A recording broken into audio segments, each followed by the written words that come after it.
අයිබෝවන් මාව ඇහෙනව නේද ළමයි? මං කියන එක ඇහෙනවද? පැහැදිලිව ඇහෙනවද? මට ඒක දැනගන්න ඕනේ. ඇහෙනවා සර්. ඇහෙනවද මං කියන එක පැහැදිලිව? ඕගොල්ලෝ කියන එක ඇහෙන්නේ. ආ දැන් කියන්න මට ඇහෙනවද කියලා පැහැදිලිව. ඇහෙනවා සර්. ඇහෙනවා සර්. හරි.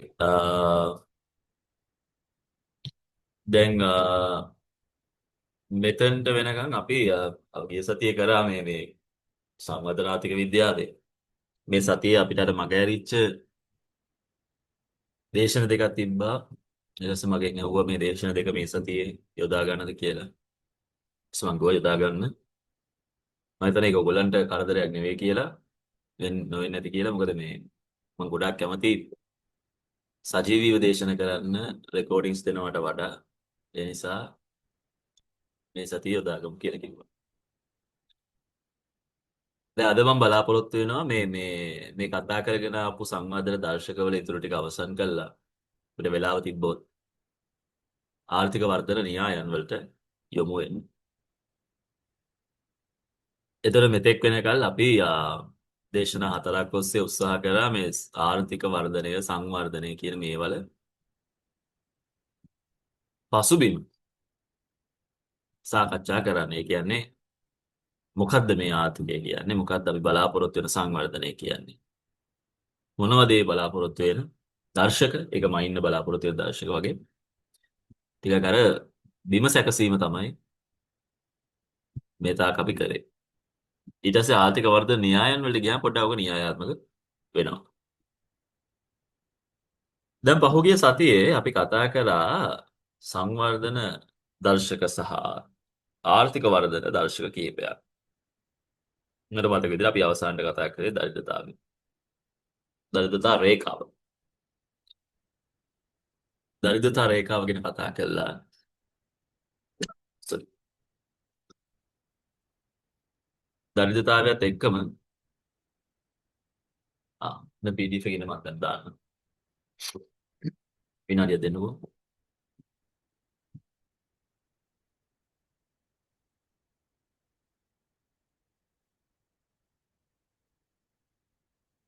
ඔයගොල්ලෝ සාමාන්‍ය සහභාගීත්වයේ මේ වගේ ගානක් ඉන්නව නේද ළමයි?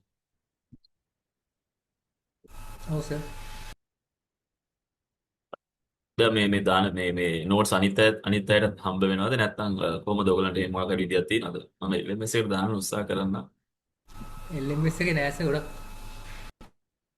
සර් මේ good morning sir LMS එකේ සර් PDF එකක්වත් අප්ලෝඩ් කරලා නැහැ. අපිට සර් ලෙක්චර් එකේ දීපු PDF ටික විතරයි අපි ළඟ තියෙන්නේ. තාම PDF 3ක් වගේ තමයි සර් අපිට ලැබිලා තියෙන්නේ. දැන් මේ අපේ යන්නේ 4 වෙනි සෙෂන් එකනේ දැන් මේ මම කර ඉන්නේ. ඒතකොට දැන් මම 4 වෙනි එක මම දැන් දැම්මා. ඒ කියන්නේ මේ කරන සෙෂන් එක. ඒතකොට දැන් ඔයගලට මම හිතන්නේ මේ ලෙක්චර්ස් වලදී මම PDF 4ම දීලා තියෙන්නේ. ඒව තියෙනවනම් අනිත් අයත් එක්කත් පුළුවන් විදිහට බෙදා ගන්න. මම බලනවා LMS එකට මට ඇත්තටම access තිබ්බේ නැහැ පහුගිය කාලේ. ඕගොල්ලන්ට වගේම. දැන් access තියෙනවා නම් මම ගිහිල්ලා අප්ලෝඩ් කරන්නම් ඒ ටික. එතකොට ඕගොල්ලන්ට ඒ ටිකේ සෙෂන්ස් හතරම මේකේ available වෙයි. ඊට අමතරව ඕගොල්ලන්ට කියවන්න වෙලාව තියෙනවා නම් තව ඩොකියුමන්ට්ස් කීපයක් තියෙනවා. මම ඒ ටිකත් අප්ලෝඩ් කරනවා. ඕගොල්ලන්ට කැමති නම් කියවන්න. ගොඩක් වෙලාවට පේපර් එක හැදෙන්නේ අපි කතා කරපු දේවල් වලින් තමයි ලෙක්චර් එකේ. එතකොට යම්කිසි ළමයෙක්ට විභාගෙදී අඩු ලකුණක් එනවා නම් එන්න හේතුව තමයි මේ දවස්වල පේපර් මාකින් යනවා. අපේ ලෙක්චර්ස් වලට ඇවිල්ලා නැහැ. එතකොට කෙනෙක් හිතන් ඉන්නවා නම් රෙකෝඩින්ග්ස් බලනවා කියලා ඒක ඇත්තටම ප්‍රායෝගික කාරණාවක් නෙවෙයි. ඉතින් මම හැමතිස්සෙම අගය කරන ඕගොල්ලෝ මේ සජීවීව සම්බන්ධ වෙන එක දැන් ඕගොල්ලන්ට ආපහු මේක බලන්න දෙයක් නැහැ. ඒක ඉවරයි. ඒතර ඔයගොල්ලෝ මේ පැය දෙක හෝ පැය 8 හෝ දවසකට මෙතන ඉන්න එක හිටියා ඉවරයි ඒක. රයිට්? ඔක කරේ මාස 4ක් 3ක් නේ ඔයගොල්ලන්ට කරන්න තියෙන ඔය වැඩේ. එක අවුරුද්දක මාස 6ක් ඕනනම් ලෙක්චර්ස් වල ඉන්න වෙනවා. එතකොට දැන් ඒක හිටියා ඉවරයි. ගොඩක් වෙලා ළමයි මම දන්නේ දවස් 40ක් කිව්වට සාමාන්‍යයෙන් බැච් එකේ ඉන්න 300ක් 400ක් ඉන්නවනේ. ඒතර ඊටු 350ක් 250ක් අපි කියමු. ඒගොල්ලෝ හිතනවා රෙකෝඩින්ග්ස් බලනවා කියලා. ඕ මේ ලෙක්චර් නෝට්ස් බලනවා කියලා. ඒක ප්‍රායෝගික දෙයක් නෙමෙයි. රයිට්? පැය දෙකේ රෙකෝඩින්ග්ස් පැය දෙකක් නේ. පැය දෙකේ රෙකෝඩින්ග්ස් 20ක් විතර බලන්නේ කොහොමද? විභාගෙට. එතන පැය 40 නේ. පැය 40 කියන්නේ දවස් එකමාරකටත් වැඩි. එක දිගට බැලුවොත් දවස් එකමාරක් යන රෙකෝඩින්ග්ස්. ඒක පොසිබල් නෑ. ලෙක්චර් නෝට්ස් බලලා විතරක් විභාගයට සූදානම් වෙන්න බෑ. ඔයගලන්ට තේරෙන්නේ නැති මේ ලෙක්චර් නෝට් එකේ දිනවට වඩා ගොඩාක් දේවල් මගේ අතින් කියවෙනවා. මම මේ ලෙක්චර් නෝට් එක හදන් ඉන්නේ මට ගයිඩන්ස් එකක් විදිහට විතරයි. කියන්නේ මට අදාළ පොයින්ට් එක මතක් වෙන්න තමයි මම ලෙක්චර් නෝට් එක හදාගන්නේ. ඒතරේ පොයින්ට් එකට අදාළ ඊතුරු කරුණු ටික ඔක්කොම තියෙන්නේ මගේ ඔළුවේ. ඉතින් මම ඒ ටික කියන්නේ ලෙක්චර් එකේදී. ඒතකොට දැන් අපි දකිනවා යම්කිසි විභාගයක ලිව්වට පස්සේ ළමයි ගොඩාක් අසමත් වෙන්න හේතුව ළමයි දන්නේ ප්‍රශ්නෙට උත්තරේ දන්නේ නැහැ. ළමයි ප්‍රශ්නේ බලලා තමයි උත්තරේ හිතාගන්නේ. ඒ කියන්නේ හිතන්නකෝ දැන් දරිද්‍රතාවය මොකද්ද කිව්වොත් මේක දුප්පත්කම ගැන අහන්නේ කියලා වටින් උත්තරයක් දෙනවා. නමුත් අපි බලාපොරොත්තු වෙන නිශ්චිත උත්තර තියෙනවා. ඉතින් ලකුණු නැහැ. ඊට පස්සේ ඉතින් අසමත් වෙලා රිපීට් වෙවි යනවා. ඒතර ඉගෙන ගන්නවා කියන්නේ යම්කිසි කැපවීමක් තියෙනවා. ඉතින් දැන් සෙන්සුවයිද ලෙක්චර්ස් දාන එක හරි අමාරුයි මම දන්නවා. ගොඩාක් අය ජොබ්ස් කරලා තමයි මේ ලෙක්චර්ස් එන්නේ. නමුත් ඉතින් පුළුවන් විදිහට සම්බන්ධ වෙලා බලන්න ඕනේ. මොකද සමහරක් විෂයන් තියෙනවා ඒවට සම්බන්ධ නොවි අමාරුයි අවසාන විභාගේ ලියන්න. ඉතින් අපරාධේ රිපීට් වෙවි ඉන්න වෙනවා අවුරුදු කිහිපයක්. ඒක අපරාධ වැඩක් තමන්ගේ කාලේ. හරි. අපි අද පටන් ගමු මේ අලුත් තැනකින්. දැන් ඕක අපි කතා කරේ ගිය පාර දරිද්‍රතාවය කියන දේනේ. ඊළඟට මේ ආදාය ව්‍යාප්ති විෂමතාවය. ආදාය ව්‍යාප්ති විෂමතාවය. මම එදා ටිකක් කිව්වා ආදාය ව්‍යාප්ති විෂමතාවය කියන්නේ මේ ලංකාවේ අදටත් තියෙන දැඩි ප්‍රශ්නයක්. හේතුව මේ අපි හිතුවට රට දියුණු රටක් කියලා. අපි ගොඩක් වෙලාවට අපේ දියුණුව මනින්නේ දර ජාතික ආදායමෙන් ඒක පුද්ගල ආදායමෙන්. ඉතින් ඒක පුද්ගල ආදායම හදන්නේ සමස්ත ආදායම අරගෙන ඉන්න මිනිස්සු ගානෙන් බෙදලා. රයිට්. එකෙන් අදහස් වෙන්නේ හැමෝටම ඔය කියන බෙදිච්ච ගාන යනවා කියලා. එතකොට අර ඔයගලන්ට මතක නම් අර ෂැම්පේන් ග්ලාස් කියලා පහුගිය දවසක අපි කතා කරපු මේ ඩයග්‍රෑම් එක. ඒතකොට ෂැම්පේන් ග්ලාස් එකේ උඩම ඉන්න අයට ලොකු ප්‍රමාණයක් යනවා. යටම ඉන්න අයට පොඩ්ඩයි එන්නේ. ආදායම් පහළට බෙදී යෑමේ ප්‍රශ්නයක් තියෙනවා. ලංකාව ගත්තත් ලංකාවේ උඩම ඉන්න 100%කට 105කට 110කට විශාල ආදායම බෙදී කියලා තියෙනවා. පල්ලෙහා ඉන්න 80%කට 90%කට විතර ආදායම් ලැබෙන්නේ නැහැ. එතකොට තියෙන ආර්ථික ක්‍රමය ඇතුලේ පොහොසතුන් තවත් පොහොසතුන් බවට පත් වෙනවා. දුප්පතුන් දුප්පත් භාවයේ අන්තයට ගමන් කරනවා. ඉතින් ඒක හරි සමාජීය වශයෙන් ගත්තොත් ඛේදජනක තත්ත්වයක්. රයිට්. දැන් මම හිතන්නේ මම එදත් කිව්වා වාහන ආනයනය විවෘත කරාට පස්සේ දැන් අපි දකිනවා පාරේ අලුත් වාහන ගොඩාක් තියෙනවානේ. සාමාන්‍ය එක වාහනයක් සාමාන්‍ය වටිනාකම කෝටියකට වඩා වැඩි. සාපේක්ෂව ගත්තොත් ඊට අඩු වාහන තියෙන්නේ හරි අඩු ප්‍රමාණයක්. කෝටියට අඩු රුපියල් ලක්ෂ 60කට වැඩි රේන්ජ් එකේ තියෙන වාහන කිහිපයක් විතරයි. නමුත් අපි බහුතරයක් දකින්නේ කෝටි එකමාර දෙක කියන රේන්ජ් එක යන වාහන. දැන් මම සමහර මිනිස්සුත් එක්ක කතා කරාම කියන එක තමයි මේ මිනිස්සුන්ට සමහරට බයික් එකක් ගන්න සල්ලි නැහැ. ත්‍රී වීල් එකක් ගන්න සල්ලි නැහැ. ඒක කරගන්නේ කොහොමද කියලා හිතා ගන්න බෑ. මොකද වාරි කියනවා 1,20,000ක 1,30,000 සමහරක් ඒවට. නැත්තම් 80,000ක් 60,000ක්. ඒතකොට දැන් කතා කරොත් 10කට 8 දිනකේ තත්ත්වය ඕක. හැබැයි අපි දකිනවා සමහර දේවල් තියෙනවා. සමාජයේ තියෙනවා, මිනිස්සුන්ට තියෙනවා, වාහන තියෙනවා, මිනිස්සු වාහන ගන්න. ඒක කරන්නේ කොහොමද? කොතනින්ද එතකොට මේ ආදායම් බෙදලා ගිහිල්ලා තියෙන්නේ? කොතනද මේ හම්බෙච්ච ආදායම? දැන් අපේ ඒක පුද්ගල ආදායම වැඩි වුණා කියලා මේ ළඟදී නිවුස් එකක් ගියානේ. ඒක පුද්ගල ආදායම $5000කට වැඩි වුණා කියලා. එතකොට ඉතින් වැඩි වෙච්ච කොහෙටද ගියේ? දැන් ඔයගොල්ලෝ පෞද්ගලිකව දන්නේ නැති ඔයගොල්ලන්ගේ ආර්ථික තත්ත්වය ගැන කල්පනා කරාම ඔයගොල්ලන්ගේ ආර්ථික තත්ත්වෙත් සාපේක්ෂව මේ දවස්වල පොඩ්ඩක් හැමෝටම අමාරුයි. නේ? දැන් අපේ රටේ ඒක පුද්ගල ආදායම $5000ක් කියන්නේ 5300 වැඩි කරාම සාමාන්‍ය ලක්ෂ 15ක්. නේ? ලක්ෂ 15ක් විතර අවුරුද්දකට ආදායම තියෙන්න ඕනේ එක පුද්ගලයෙක්. ලක්ෂ 15 කියන්නේ 1,50,000ක්වත් මම නිකන් 1,50,000 1,20,000ක් වගේ හරියටම ගන්න මතක් වෙන්නේ. ඒ වගේ ප්‍රමාණයක ආදායමක් තියෙනවා 1,30,000ක් කිව්වම මාසෙකට හැමෝටම මෙහෙම ආදායම එනවද? එතකොට දැන් අපි අර දර්ශක කියන ඒවා සමස්ත දර්ශක ගත්තාම අපිට ඔය මේ පොඩි පොඩි ඩීටේල්ස් මිස් වෙනවා. ශ්‍රී ලංකාව දැන් දියුණු වෙන්නේ ඩොලර් 5,000ක එක පුද්ගල ආදායමක් තියෙනවනේ කියලා තැනින් බැලුවා. අපිට මෙන්න මේ නැති මිනිස්සයාට නැහැ කියන පොයින්ට් එක මිස් වෙනවා. ඒ නිසා තමයි මේ ආදාය ව්‍යාප්ති විෂමතාවය කියන එක මයින්න ඕනේ කියලා ආවේ. එතකොට රුපියල් 100ක් නම් 99ක් එක්කෙනෙක්ට ගිහිලා රුපියලක් නම් අනිත් හැමෝටම හම්බෙන්නේ එතන ගැටලුවක්. ඒක සාර්ථක සංවර්ධනයක් තියෙන රටක් නෙවෙයි. අයිඩියලි හැමෝටම සමානව බෙදලා යන්න ඕනේ. එතකොට ලෝකෙ තිබ්බ ප්‍රධාන ආර්ථික විද්‍යාත්මක හෝ දේශපාලනික හෝ මතවාද දෙක බෙදුනේ ඔන්න ඔය දෙපැත්තට. ඇඩම් ස්මිත් ජාතීන්ගේ ධනය කියලා 1800 ගණන් වල පොතක් ලියනවා. The Wealth of the Nations. ජාතීන්ගේ ධනය. ඇඩම් ස්මිත් තමයි වෙළඳපොළ ධනවාදයේ පියා. පුරෝගාමී. ජාතීන්ගේ ධනය පොතෙන් තමයි වෙළඳපොළ ධනවාදය අපි කියන්නේ මේ එළියට ගෙනාවේ. රයිට්? ඔයගොල්ලෝ අහලා තියෙනවද මේ පොත? ඔයාලට මේ පොත ගැන කියවුණාද මේ දැන් අවුරුදු 3ක් විතර ඔයගොල්ලෝ මේ උපාධිය හදාරනවානේ කොහේ හරි තැනකදී එහෙම එකක් ගැන කියවුණාද? Wealth of Nations. ඈ? අහලවත් තියෙනවද?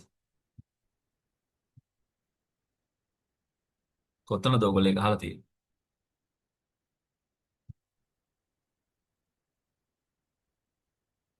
එක්දාස් 776 ලියන්නේ Wealth of Nation. රයිට්? ඒතර ආර්ථික විද්‍යාවේ අපි කියනවා මේ මූලිකම කාලේ ලියවිච්ච පොත. ආර්ථික විද්‍යාව ඉගෙන ගන්නව නම් කෙනෙක් හරියට රයිට් හරියට ඉගෙන ගන්නව නම් මේක තමයි මුලින්ම කියවන්න ඕන පොත. සරලම අදහස ඇඩම් ස්මිත් මේ පොතේ කතා කරේ ඇයි සමහර ජාතීන් පොහොසත් වෙද්දී ඇයි සමහර ජාතීන් දුප්පත් වෙන්නේ. ජාතීන් කියන්නේ මේ මනුස්ස ජාතීන් නෙමේ රටවල් විදියට ගත්තාම. ඇයි සමහරක් අය පොහොසත් වෙද්දී සමහරක් අය දුප්පත් වෙන්නේ. එතකොට ඇඩම් ස්මිත් කිව්වේ මේ ජාතීන්ට තමන්ගේ ධනය හම්බ වෙන්නේ ඵලදායි ශ්‍රමය තුලින්. productive labor. ඵලදායි ශ්‍රමය සහ වෙළඳපළවල්. විශේෂම කාරණේ ඇඩම් ස්මිත් කියනවා මේ ආර්ථික නිදහස. ආර්ථික කටයුතු වල නිරත වෙන්න නිදහස තියෙනවා. සරලව කිව්වොත් නිදහස් වෙළඳපළ ආර්ථිකයක්. නිදහස් වෙළඳපළ ආර්ථිකයක් තියෙන රටවල් ජාති දියුණු වෙනවා. ඒතර ඕක ඇතුලේ ඇඩම් ස්මිත් කතා කරන ඔයගොල්ලෝ අහලා ඇති විශේෂීකරණය කියලා. විශේෂීකරණය කියන්නේ යම්කිසි කාර්යයක් කුඩා කොටස් වලට බෙදලා ඒ කුඩා කොටස තමයි එක්කෙනෙක් කරන්නේ. එතකොට එයා ඒ කාර්යයට විශේෂීකරණය වෙනවා. දැන් අපි දකිනවා මේ ඇඟලුම් කර්මාන්තශාලාවල තියෙන විශේෂීකරණය නේ ස්පෙෂලායිසේෂන්. කොලරක මහන කෙනා කොලරක විතරයි මහන්නේ. එයා කොලර මහන්න හොඳටම දන්නවා. එතකොට එයා කොලරක ඉක්මනට මහනවා. එයාගේ ලේබර් එක නේ ශ්‍රමයේ ඵලදායීතාවය වැඩි.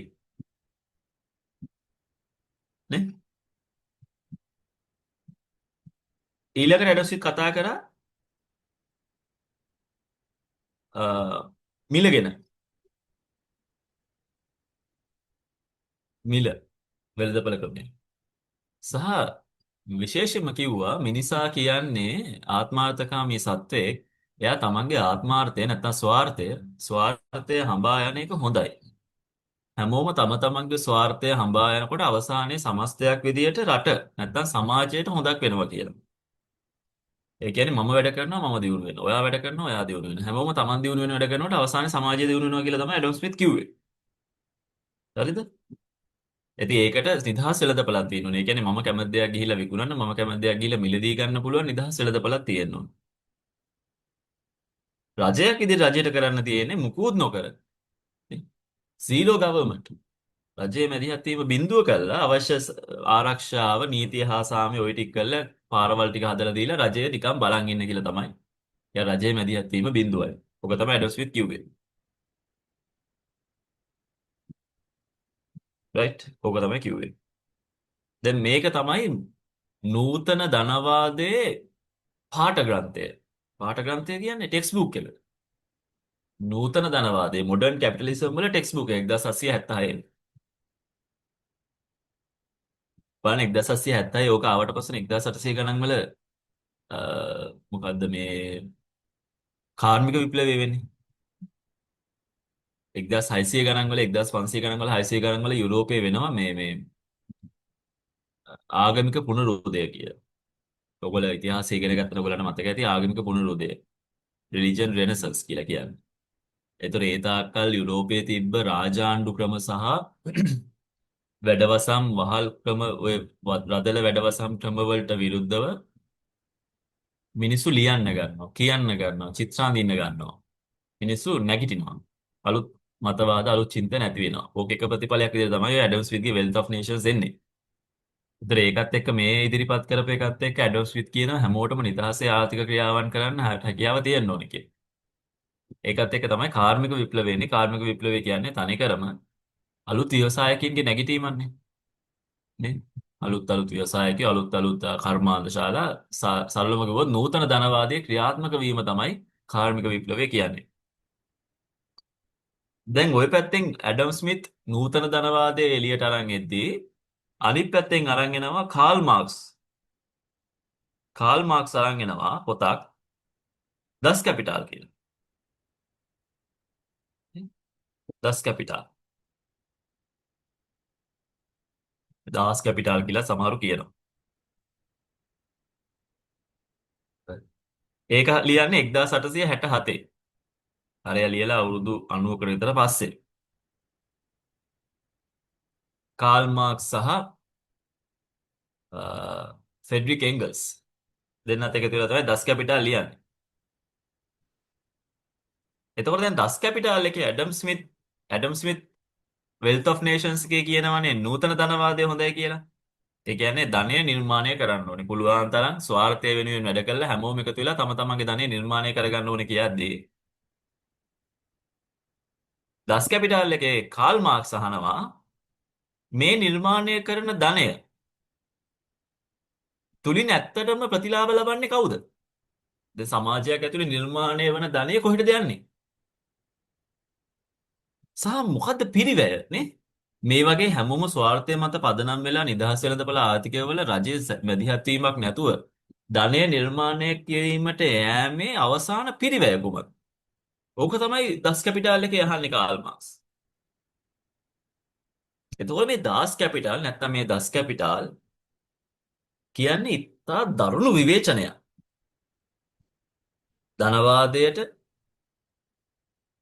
වෙළඳපොළ ක්‍රමයට විරුද්ධව ආපු දරුණු විවේචනයක්. එතකොට මෙයා කියනවා මේ ජනතාව එක්ස්ප්ලොයිට් වෙනවානේ. අයුතු ලෙස ජනතාව ප්‍රයෝජනෙට ගැනෙනවා. ශ්‍රමය. පන්ති අතර ගැටුමක් ඇති වෙනවා. කියන්නේ ධනපති පන්තියක් කියලා නිර්මාණය වෙනවා. නිර්ධන පන්තියක් කියලා නිර්මාණය වෙලා තියෙනවා මේ ධනවාදයේ හින්දා. සහ විශේෂම කාරණය අසමානතාවයන් නැති වෙලා තියෙනවා. විෂමතාවයන් නැති වෙලා තියෙනවා කියලා. රයිට්? તો දැන් ඔය ඉන්නේ කොන් දෙකේ. එහාම කොනේ ඉන්නවා ඇඩම් ස්මිත් වෙල්ත් ඔෆ් නේෂන්ස් තියාගෙන. මෙහාම කොනේ ඉන්නවා කාල් මාක්ස් Das Kapital තියාගෙන. අරයා කියනවා අරක හොඳයි මෙයා කියනවා නෑ පිස්සුද ඕක හරියන්නේ නෑ. ඕකේ මෙන්න මේ ප්‍රශ්න තියෙනවානේ. මේක තමයි හරි. දැන් ඔය Das Kapital එකේ මේ කවුද කාල් මාක්ස් කියනවා මේ ධනවාදී ක්‍රමය ඇතුලේ හැමදේම භාණ්ඩ වෙලා. හැමදේම භාණ්ඩනේ. හැමදේම විකුණන්න පුළුවන්. හැමදේම ගන්න පුළුවන් තත්ත්වයටපත් වෙලා. හැම දෙයකටම අගයක් එකතු කරලා දැන්. right හැම දෙයකටම අගයක් එකතු. දැන් බලන්න ඇත්තටම අපි වෙළඳපොළ ක්‍රමයේ ගත්තාම හැම දෙයකටම අගයක් තියෙනවනේ මිනිස්සු හිතනවානේ හැම දෙයක්ම මිලදී ගන්න පුළුවන් කියලා. right ඔයාට මානසික සෞඛ්‍ය නැත්නම් ඔයාට පුළුවන් කියලා හිතනවා ඔයා කවුන්සලර් කෙනෙක් ගාවට කියලා මානසික සෞඛ්‍ය මිලදී ගන්න. එයාට කතා කරලා ඉවරයි. බෙහෙත් ටික ගත්තා ඉවරයි. හැමදේම මිලදී ගන්න පුළුවන් කියලා තත්ත්වයට ඇවිල්ලා තියෙනවා. හැම දෙයකටම අගයක් අපි දෙන්න හදනවා. ඒක ධනවාදී ක්‍රමයේ ගැටලුවක්. නූතන ධනවාදයේ. ඒතර යම්කිසි දෙයක භාවිතයේ වටිනාකමක් තිබ්බට භාවිතයේ වටිනාකම ගොඩාක් වෙලාවට සමාන වෙන්නේ නැහැ වෙළඳපොළ වටිනාකම. ඒ කියන්නේ හිතන්නකෝ දැන් ඔයාට මොකක් හරි ඉතාමත් වටින දෙයක් තියෙන්න පුළුවන්. ඒක වගේ භාවිතයට ඉතාමත් වටිනවා. හැබැයි වෙළඳපොළේ ඒක ලොකු වටිනාකමක් හම්බ වෙන්නේ නැති වෙන්න පුළුවන්. මොකද වෙළඳපොළේ වටිනාකම තීරණය වෙන්නේ ඉල්ලුම සහ සැපයීම මත. right? එතෙන්ද ඔන්න ඕක ගැන කතා කරනවා. Karl Marx. ඒතර ගොඩාක් වෙලාවට මේ ශ්‍රමය සූරා කැමර ලක්වීම ගැන කතා කරනවා. ඒතර කාල් මාක්ස් කියනවා මේ ඩස් කැපිටල් එකේ මූලිකම ආගියුමන්ට් එක තමයි ශ්‍රමිකයා විසින් නිෂ්පාදනය කරන අගය ආර්ථිකය වෙනුවෙන් ශ්‍රමිකයා නිෂ්පාදනය කරන අගයට වඩා ඉතාමත් අඩු අගයක් තමයි ශ්‍රමිකයාට ගෙවන්නේ කියලා. දැන් උදාහරණයක් විදිහට යම්කිසි ශ්‍රමිකයෙක් රුපියල් 10000ක භාණ්ඩයක් නිෂ්පාදනය කරොත් ශ්‍රමිකයා රුපියල් 10000ක වටින භාණ්ඩයක් නිෂ්පාදනය කරාට ශ්‍රමිකයාට වැටුප හම්බෙන්නේ රුපියල් 3000යි. එයා 10000ක භාණ්ඩයක් නිෂ්පාදනය කරනවා තමන්ගේ සේවකයා වෙනුවෙන් නැත්නම් සේවාදායකයා වෙනුවෙන් එම්ප්ලොයර් වෙනුවෙන්. එයාට පඩිය ගෙවන්නේ රුපියල් 3000යි. එතකොට කාල් මාක්ස් කියනවා අර අතිරික්ත රුපියල් 7000 ධනවාදයේ ලාභයක්. මේ ධනපති ක්‍රමයේ ඇතුලේ ලාභයක්. එතකොට දැන් ශ්‍රමිකයා 10000ක දෙයක් හදලා එයා 3000ක් ගනිද්දි 7000 ධනපති පාන්තිකයා නැත්තම් ධනවාදයේ ඇතුලේ නූතන ධනවාදයේ ලාභයේ විදිහට සටහන් වෙනවා කියලා. මේක අසාධාරණයි කියලා. ඉතින් මාක්ස් කියනවා මේක මේ සූරා කෑමක්. නේ? සූරා කෑමක්. එතකොට ඇත්ත ව්‍යවසායකයා ලොකු කාර්යභාරයක් කරනවා ශ්‍රමය, භූමිය, ප්‍රාග්ධනය තමන්ගේ ව්‍යවසායකත්වයේ දාලා මේක ක්‍රියාත්මක කරන්න. හැබැයි ශ්‍රමිකයා නැත්තම් ඕක කරගෙන යන්න වෙන්නේ නැහැ කියලා කාල් මාක්ස් කියනවා. දැන් උදාහරණයක් විදිහට ඇඟලුම් කර්මාන්තශාලා බලන්න. ඇඟලුම් කර්මාන්තශාලාවල වැඩ කරන ඇඟලුම් සේවකයෝ නැත්තම් මොන ධනවාදයේ මොන ව්‍යවසායකත්වයේ මොකක් තිබ්බත් අවසානයේ ලාභයක් හම්බෙන්නේ නැහනේ. ඒගොල්ලෝ නිෂ්පාදනය කරන්න ඕන. ඒක සාමාන්‍යයෙන් මට දැන් අවබෝධයක් නැහැ ඇඟලුම් සේවකයන්ගේ වැටුප කොහොමද කියලා. මම අවුරුදු 2-3කට කලින් දැන් හිටිනවා රුපියල් 50000ක් වගේ තමයි මූලික වැටුප තිබ්බේ. 45000 50000. මට දැන් අවබෝධයක් නැහැ.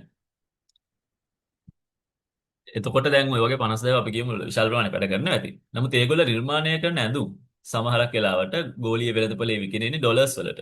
මේ ඩොලර්ස් 50 60 සමහරක් හොඳ බ්‍රෑන්ඩ්ස් වල ඇඳුම් නම් මේ ඕඩර්ස් ලොකු ගණන් වල ඕඩර්ස්. දැන් මේ මම කතා කරන්නේ කාල් මාක්ස්ගේ පර්ස්පෙක්ටිව් එකෙන්. හරිද? ඒක හරිය කියන තැනින් දැන් නෙමෙයි. මම උත්සාහ කරනවා මේ තියෙන සරල උදාහරණයක් කාල් මාක්ස්ගේ දෘෂ්ටි කෝණයෙන් විග්‍රහ කරගන්න. එතකොට සාමාන්‍යයෙන් ලොකු ආදායමක් උපයලා දීලා වැටුප හම්බෙන්නේ පොඩි වැටුපක්නේ. මම මේ ළඟදී දැක්කා ඔය අවුරුද්දට බෝනස් දෙනවා කියලා ඇඟලුම් කර්මාන්තශාලාවක බෝනස් එක දීලා නැහැ. ඒගොල්ලෝ ටාගට් අචීව් කරාට පස්සේ. එතකොට මිනිස්සු මැනේජර්ගේ රූම් එක වටලලා මැනේජර් මේ අඩස්සියට මොකද නිවාස අඩස්සියට අරගෙන ලොකු විරෝධතාවයක් පෑවා. ඉතින් ඇත්ත තමයි. ඒ කියන්නේ මේ මිනිස්සු ලොකු පීඩනයක ඉන්නේ. ඉතින් ඔය කාල් මාක්ස් කියන කතාව පොඩ්ඩක් හරි වගේත් පේනවා. නේ? නිකන් ඒක සූරා කෑමක් වගේද කියලා හිතෙනවා. ලොකු වැඩ ප්‍රමාණයක් කරනවානේ. ඊට පස්සේ දැන් ඕකත් එක්ක කාල් මාක්ස් කියනවා දැන් සමාජය පන්ති දෙකකට බෙදෙනවා. ඒ කියන්නේ අර 3000 ගන්න කට්ටියට සල්ලි නැහැ. ශ්‍රමිකයාට. දැන් 10000ක වැලියු එකක් ක්‍රියේට් වුණා. 10000ක අගයක් නිර්මාණය වුණා. ඕකේ 3000 ගන්න අයට සල්ලි නැහැ. 3000කින් කරන්න පුළුවන් දෙයක් නැහැනේ කියලා අපි හිතමු. ඒ අය අපි කියනවා මේ මොකද්ද නිර්ධන පන්තිය. නැත්නම් ශ්‍රමිකීන් වෙනවා. නිර්ධන පන්තිය වෙනවා. වැඩ කරන පන්තිය. ඔය වගේ ඕන නමක් කියන්න පුළුවන්. ඔය ප්‍රසිද්ධ වචන නේ. ඔයගොල්ලෝ දන්නවනේ දේශපාලන වේදිකාවේ හොඳට අහලා තියෙනවා. වැඩ කරන ජනතාව නිර්ධන පන්තිය. කියලා එක කොටසක් එනවා 3000 ගන්න කට්ටිය. අර 7000ක ලාභය ගත්ත කට්ටිය ඉන්නවනේ. අපි කියමු ලාභය 7000යි කියලා. ඕකේ අමුද්‍රව්‍ය පිරිවැර අයින් කරාම රුපියල් 5000ක ලාභයක් තිබ්බ කියලා. අන්නේ ලාභය ගත්ත අය. ඒ අය ධනපති පන්තිය වෙනවනේ. ඒ අයට දැන් ලාභ එකතු වෙනවා. ඒ ලාභ එකතු කරගෙන ඒ අය ධනපතීන් වෙනවා. නේ? ධනපති පන්තිය. ධනපති පන්තිය නිර්ධන පන්තිය. ඔන්න ඔය විදිහට දැන් සමාජෙ බෙදිලා. අර මොකද අර මේ වෙළඳපොළ ක්‍රමය ඇතුලේ මුදල් නැත්තම් ආදායම් බෙදිලා ගිහපු විදියෙ හින්දා. දැන් ඔන්න මේ දෙකොල්ල අතර පොඩි ප්‍රශ්නයක් තියෙනවානේ. දැන් අරයා දකිනවා 3000 ගන්න එක්කිනා දකිනවා ගෙදරට හාල් කිලෝ 2යි පොල් ගෙඩියයි පරිප්පු කිලෝ 1යි අරව මේව ගත්තාම 3000 ඉවරයි කියලා. දකිනවා අනිත් පැත්තට තමන්ගේ සේවාදායකයනේ තමන්ගේ එම්ප්ලොයර් ඒ ටිකම අරගෙන ගෙදරට පුතාට අයිස්ක්‍රීම් එකයි දුවට සපත්තුත් අරගෙන යනවා යාට වැඩිපුර තියෙන හින්දා. ඔන්න පොඩි එකක් එනවා. ඒ කියන්නේ මම මහන්සි වෙලා තමයි මේ නිර්මාණය කරලා දෙන්නේ මේ නිෂ්පාදනය කරලා දෙන්නේ. එතකොට මේ පැත්තක ඉඳගෙන මෙයා මට වඩා ආදායමක් අරගෙනනේ. මට නැහැනේ. අපි කොහොමද ජීවත් වෙන්නේ කියලා පොඩි එනවා ගැටුමක්. දැන් අපි මම ඔය සරල උදාහරණයක් ගත්තේ රුපියල් 10000 කියන එක ඇත්තටම ගත්තාම ළමයි ඔය ධනෙ එකතු වීම විශාල ප්‍රමාණයකින් එකතු වෙනවා. බිලියන ගණන් වලින්. මිලියන ගණන්. මොකද ධනපති පාන්ති කියන්නේ නැත්තම් ව්‍යවසායකයෝ කියන අය ඉතාමත් අඩු ප්‍රමාණයක් තමයි සමාජයක ඉන්නේ. රයිට්? එතකොට ධනපතීන් ඉන්නේ මං කිව්වේ 100ට එකක් 100ට 5ක් 110ක් කියලා ඔය ගණන් තියනවා කියලා. එතකොට ඒ අය වටේ එකතු වෙන ධනය ලොකු ධනයක්. එතකොට ශ්‍රමිකයෝ වැඩි ලෝකෙ. ඔය ලස්සන මේ මම දැක්ක වීඩියෝ එකක් තියෙනවා ජෙෆ් බෙසෝස්. ජෙෆ් බෙසෝස් කියන්නේ Amazon එකේ ෆවුන්ඩර්. එයා ෆැක්ටරි එකක යනවා කතා කරගෙන. එතකොට ග්‍රැෆික් එකක් යනවා. එයා එක සේවකයෙක් එක්ක කතා කරද්දී එක තප්පරයකදී එයාගේ ආදායම වැඩි වෙන වේගය. එතකොට තප්පරයකදී ජෙෆ් බෙසෝස්ගේ ආදායම මම හිතන්නේ ඩොලර් 200 300 හරි 800 වගේ ගණනකින් වැඩි වෙද්දී එයාගේ සේවකයාගේ ආදායම වැඩි වෙන්නේ ශතවලින්. මේ තප්පරෙදී එයා ශත ගාණක් හම්බ කරනවා. ඊළඟ තප්පරේ තව ශත ගාණක් හම්බ කරනවා. කියන්නේ එයාගේ මාසික පඩිය තප්පර වලට බෙදලා. එතකොට ජෙෆ් බෙසෝස්ගේ මාසික ආදායම තප්පර වලට බෙදුවාම එන්නේ 800 ගණන්. ඩොලර්ස් 800 ගණන් 1000 වගේ ගණන් වලින් එන්නේ. කියන්නේ ලොකු ආදායම විෂමතාවයක් තියෙනවා දෙන්න අතර. ඉතින් ඕක අවසානයේ යන පොඩි අසහනයකනේ මිනිස්සු ඒක ඉරිසියාව කියලා මම හිතන්නේ නිර්වචනය කරන්න බෑ. කියන්නේ මූලික අවශ්‍යතාව සපුර ගන්න අවශ්‍ය ආදායම නැති වුනහම ඔය ගැටලුව ඇති වෙනවා. අපි ඕන තරම් දකිනවා ඇඟලුම් කර්මාශාලාවල ඉන්න සේවකීන් ඒ අය පොඩි කාමර අරගෙන කාමරයක 4-5 දෙනා ජීවත් වෙන්නේ. හරි අමාරුයි මාස වියදම මේව කරගන්නේ. ඒතර ගොඩාක් ලොකු shift වල වැඩ කරනවා. ලංකාවේ ඇඟලුම් කර්මාශාලා එන්න ප්‍රධාන හේතුවක් වුණේ ලංකාවේ තියෙන අඩු මිල අඩු ශ්‍රමය. ලංකාවේ ශ්‍රමය මිල අඩු හින්දා තමයි නැත්නම් cheap labor හින්දා තමයි ලංකාවට ඇඟලුම් කර්මාශාලාවල ඕඩර් එන්නේ. මොකද ඊටමත් අඩු පිරිවැයකට ඒවා නිර්මාණය කරලා ඒවා ගෝලීය වෙළඳපොලේ වැඩි අගයන් වලට විකුණලා වැඩි ලාභයක් ගන්න පුළුවන් හින්දා. දැන් අපි ගොඩාක් වෙලා නිර්මාණය කරන්නේ හොඳ global brands. global brands යන්නේ ඩොලර්ස් 50 60 100 ඊට වඩා උඩ ගණන් වලට. නමුත් ඉතින් ඒ ආදායම පල්ලෙහායින ඇඟලුම් සේවකයාට එනවද කියලා සාධාරණ ප්‍රශ්නයක් තියෙනවා. දැන් ඔයගලන්ට අවශ්‍ය නම් බලන්න පුළුවන් කොටස් වෙළඳපොලේ ලැයිස්තුගත සමාගම් වල මූල්‍ය ප්‍රකාශ ප්‍රසිද්ධ කරනවා. එතකොට මේ මූල්‍ය ප්‍රකාශ වල ඔයගලන්ට බලන්න පුළුවන් බදුපසු ආදායම කොහොමද කියලා. ඒතර ගොඩාක් වෙළඳ සමාගම් වල බදුපසු ආදායම් බිලියන ගණන් තියෙන්නේ. රයිට්? එතකොට ඇත්තටම සේවකයන් ගලා ගියාද කියලා ප්‍රශ්නයක් තියෙනවා. ඒකත් එක්ක ඇතිවන අසහනය. මෙන්න මේ ධනෙ එකතු වීම wealth concentration ධනය සංකේන්ද්‍රගත වීම ලොකු ප්‍රශ්නයක්. දැන් ධනවාදයේ ඇතුලේ ධනපති පන්තිය කරන්නේ මේ එකතු වෙන ධනය බෙදලා දෙන්නේ නැහැ. රයිට්? එයාලා තව එක ආයෝජනය කරනවා තව ධනය උපයන්න, තව ලාභ උපයන්න. ඒතකොට දැන් මම හිතනවා මම දානවා ෆැක්ටරි එකක්. මම ෆැක්ටරි එකක් දාලා ඔන්න මුලින්ම ඇඟලුම් සේවකීන් 4 දෙනෙක් එක්ක වැඩ පටන් ගන්නවා. වර්ෂයේ අවසානයේ මට ලාභයක් එනවනේ. එතකොට මං හිතන්නේ දැන් හරි මට ඇති වෙන්න තියෙනවා. එතකොට මට වැඩිපුර තියෙන ටික මේ 4 දෙනාට මම බෙදලා දෙනවා. මේ අය තමයි මගේ මේ ෆැක්ටරි එකේ මහන්සි වෙලා වැඩ කරන 4 දෙනා. මම ඇඳුම් මහන්නේ නැහැ. මේ අය ඇඳුම් මහන හින්දා තමයි මට ලාභයක් හම්බ වෙන්නේ.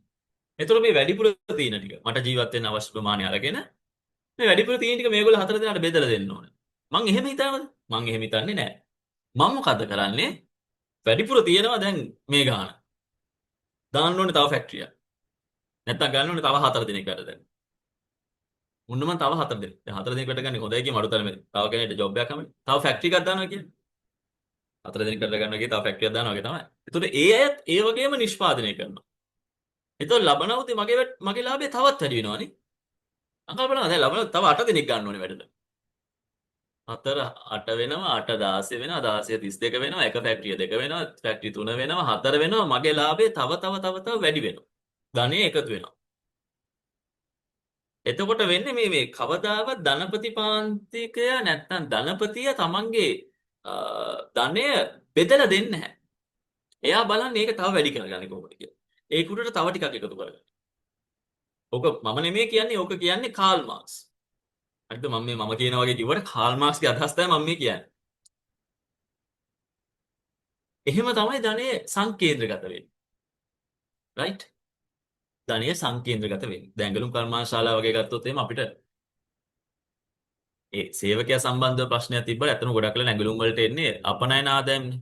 ඒතර අපි කියමු වෙන රටක තියෙන ආදායම් වලින් ලංකාවට එනවා කියලා හරි අපිට හිතන්න පුළුවන්. මොකද සමහරක් ව්‍යාපාරවල අපි දකිනවා සේවකයෝ ඉන්නේ ඊටමත් අඩු තත්ත්වයන් වල. ඊටමත් අඩු තත්ත්වයන් වල.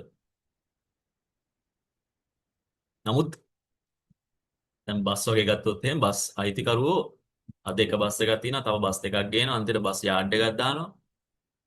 සේවකයෝ කවදාවත් වාහන වලින් ඇවිල්ලා වාහනේ පාක් කරලා බස් එක ඩ්‍රයිව් කරලා යන්නේ නැහනේ තමන්ගේ ඩ්‍රයිවර්. ඩ්‍රයිවර් හැමදාම බස් එකේ ඉන්නේ. එයා බස් එකේ ඇවිල්ලා තමයි තමන්ට අයිති බස් එක ඩ්‍රයිව් කරගෙන යන්නේ. ඒ කියන්නේ ආදායම් බෙදලා ගිහිලා තියෙනවද? ආදායම් බෙදලා ගිහිලා තියෙනවද? සමේ ඒකාධිකාරයක් ඇදෙන එක අසමානතාවය වැඩි වෙන එක තමයි දස් කැපිටල් එකේ කාල් මාක්ස් කියන්නේ. දැන් ඇයි එතකොට මිනිස්සු වැඩි කතා කරන්නේ නැත්තේ ඔක ගැන? ඒ කියන්නේ දැන් තේරෙනවානේ අරයා මම වැඩ කරන්නේ මෙයා ගාව එයා මාර විදියට ඉතුරු කරලා තියෙනවා. මට හම්බ වෙන්නේ නැහැ. ඒ ඉතින් මුකුත් කියන්නේ නැත්තේ. කියන්නේදී ප්‍රධාන හේතුව අපිට දැනෙනවා මේ මාසික වැටුපක් හම්බ වෙනකොට සුරක්ෂිතභාවය. නේ? අපිව දාලා තියෙන සිස්ටම් එකකට. සිස්ටම් එක මොකද්ද? ඔයාලට මාසෙට ගාණක් එනවා. ඒ මාසෙට ගාණට හරියන වියදම් ප්‍රමාණය ඒවා හදාගන්න. ඔයාලට හැම මාසෙම මම ඒක දෙන්නම්.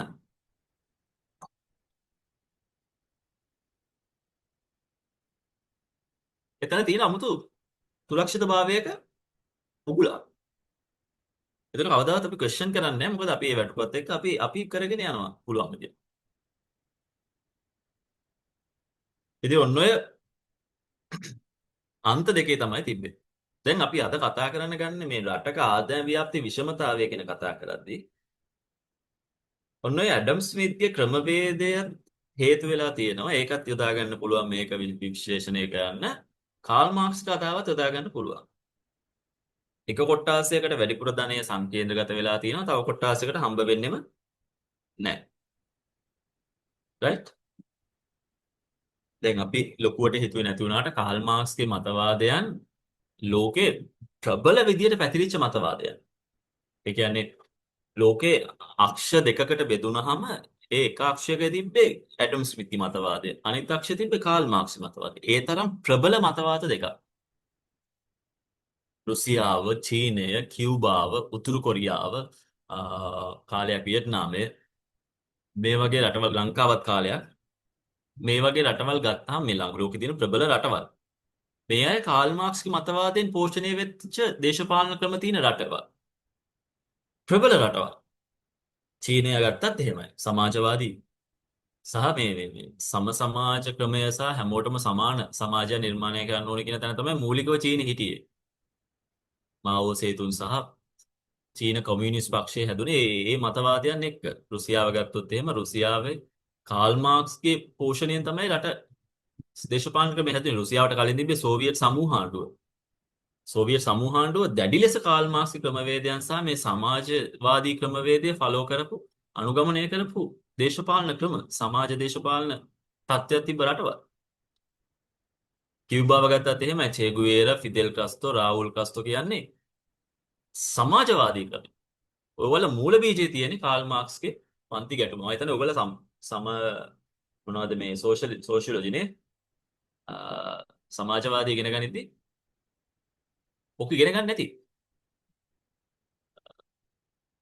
අනිත් පැත්තෙන් යුරෝපා රටවල් ටික ගත්තොත් එහෙම ඇමරිකාව ගත්තත් යුරෝපා රටවල් ටික ගත්තොත් එහෙම ඒගොල්ල ඇඩම් ස්මිත්ගේ ජාතීන්ගේ ධනය නැත්නම් මේ ධනපති ක්‍රමය වෙළඳපොළ ධනවාදය කියන එක ෆලෝ කරපු රටවල්. ඒක තමයි යුරෝපා ජාතිකයන් අනිත් රටවල් හොයාගෙන ගිහිල්ලා ධනය පුළුවන් තරම් එකතු කරගන්න බැලුවනේ. ධනය එකතු කරගන්න. ඒ ඔස්සේ නිදහස් වෙළඳපොළ ඇති කරලා තමන්ගේ රටවල් දියුණු කරගන්න. කාර්මික විප්ලවය ඇති කරගන්න. ඕක තමයි ඒගොල්ලෝ පාලනය කරේ. ඉතින් අන්තිමට ලෝක ඇතුලේ රටවල් ගැටෙන්න ගත්තෙත් මේ අන්ත දෙකම තමයි. අද ගත්තත් රුසියාව සහ ඇමරිකාව කියන්නේ ওই අන්ත දෙකේ ඉන්න රටවල් දෙක. ඒගොල්ලෝ අතර තාම සීතල යුද්ධයක් තියෙනවා. වෙනසුලාව සහ ඇමරිකාව කියන්නේ ওই අන්ත දෙකේ ඉන්න රටවල් දෙක. චීනය සහ ඇමරිකාව කියන්නේ ওই අන්ත දෙකේ ඉන්න රටවල් දෙක.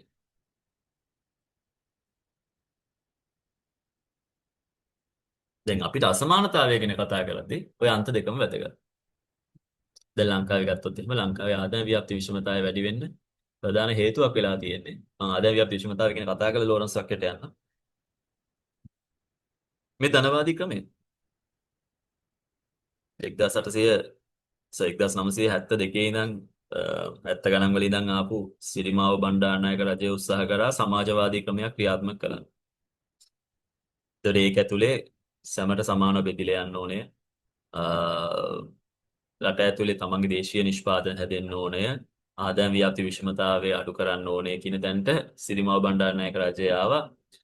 සිරිමාව බණ්ඩාරනායක රජයේ ඒ කාලේ ගත තියෙනද කියලා මට හරියට මතක නැහැ. නමුත් එක් අවස්ථාවක ඉඩම් ප්‍රතිසංස්කරණයක් ආවා. එක පුද්ගලයෙක්ට එක පවුලකට ඉඩම් අයිතිය තියාගන්න පුළුවන් උපරිම අක්කර 50ක වගේ නීතියක් ගෙනාවා. ඒතකොට ඔය සිරිමාව නැත්තම් බණ්ඩාරනායක පවුල කියන්නේම අක්කර මේ 100 ගාණක් තිබ්බ පවුල්. එය තමන්ගේ අක්කර ගණන් රජයට පරිත්‍යාග කළා. අක්කර 50 කියන සීමාවට එන්න. ඉතින් ඔය දකින්නේ අපි රජයේ මැදිහත් වෙලා ආදායම් ව්‍යාප්ති විෂමතාවය අඩු කරන ගත ක්‍රියාමාර්ග. වැඩිපුර තියන අයගෙන් අරගන්නවා. ඒක රාජ්‍ය නීතිය අනුව තමයි අරගෙන තියෙන්නේ.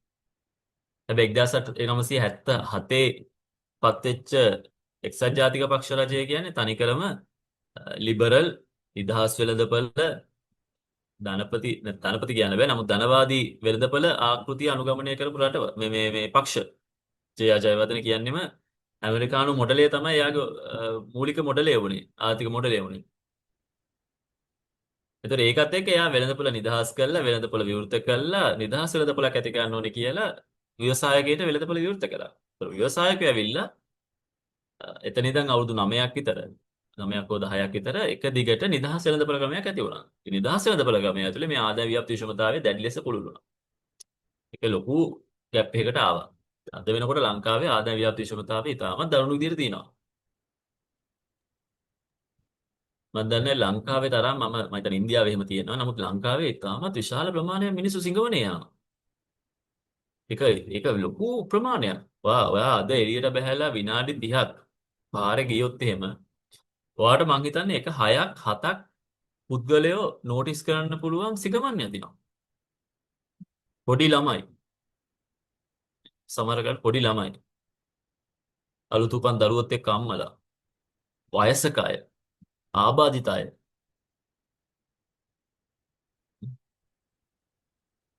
ආබාධිතින ඇස් පේන්නේ නැති අය, අතපය නැති අය, ඇවිද ගන්න බැරි අය, කතා කරන්න බැරි අය, කන් ඇහෙන්නේ නැති අය. කොච්චර?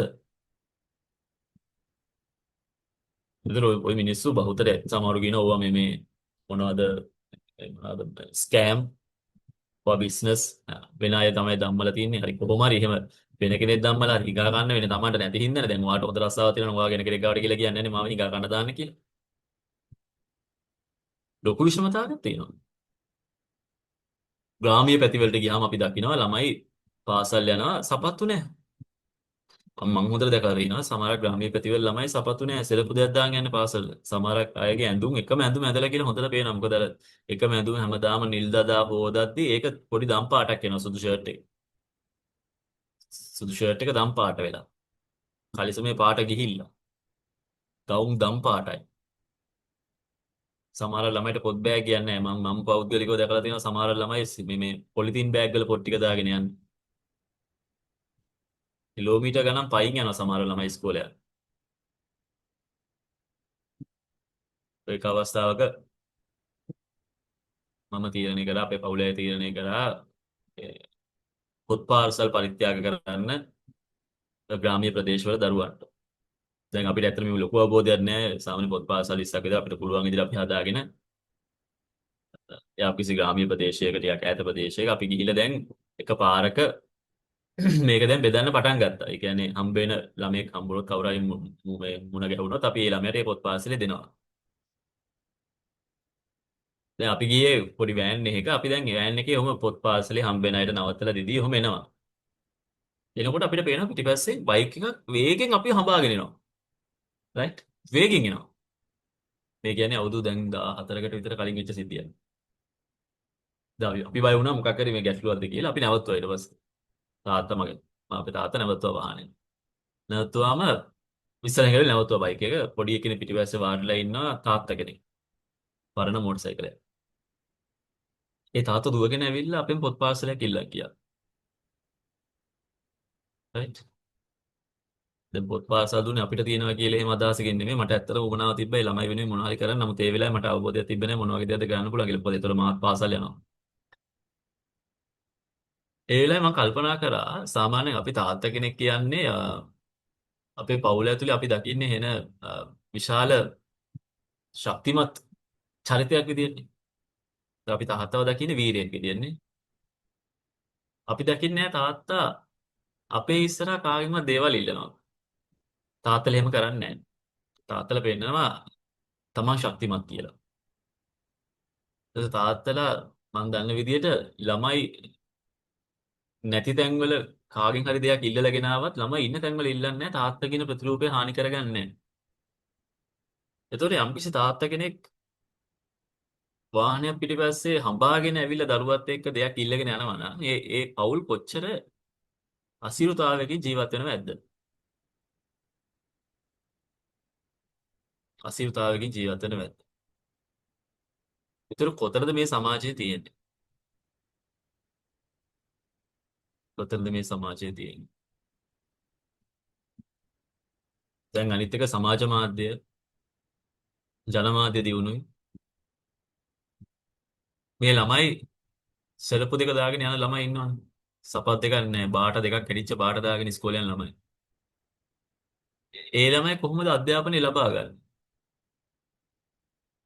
ඒතර අපි කියනවා මේ ඒක ඉතින් කරන්න දෙයක් නැහැ. හැමෝම දුක් විඳිනවා.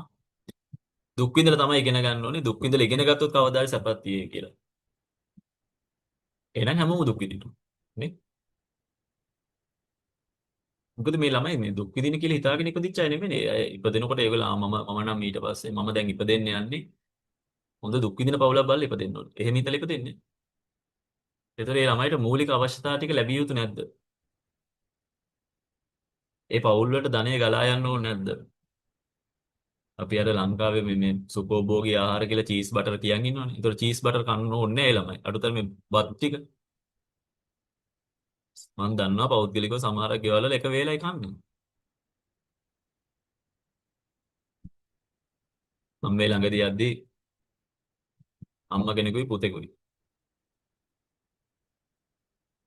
වෙළඳපොලක් ඉස්සරහා ඉන්න සුපර් මාකට් එකක් ඉස්සරහ. පොළ විකුණනවා. ඊට පස්සේ මං ගිහලා කතා කරා. මම සාමාන්‍යයෙන් එහෙම කවුරු හරි දැක්කම පොඩ්ඩක් කතා කරලා අවබෝධ කරගන්න බලනවා ඒගොල්ලෝ ඉන්න තත්ත්වෙ.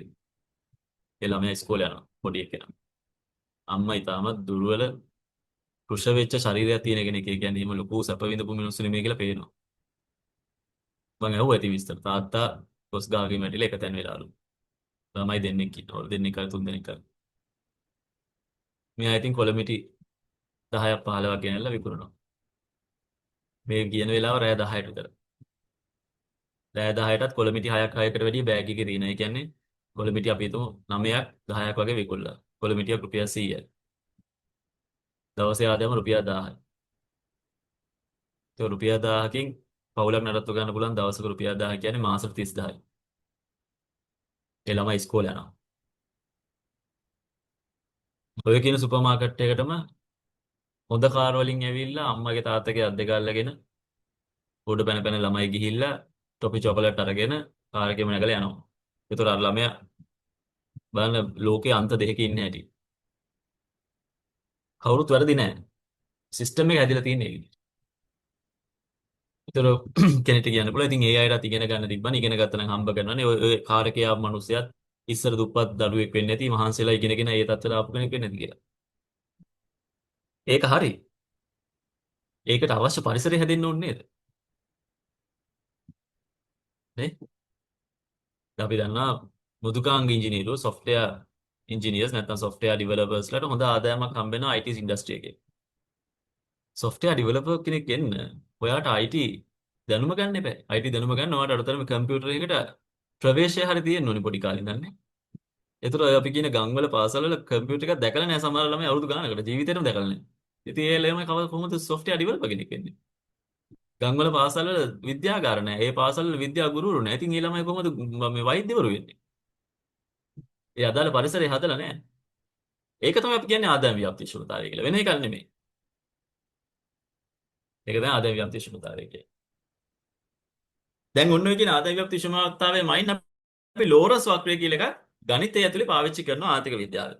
මම ටික වැඩිපුර ඕකේන කතා කරේ මේ වක්‍ර නැත්නම් මේ ගණන් මේ දර්ශක ගැන කතා කරලා වැඩක් නෑ ළමයි.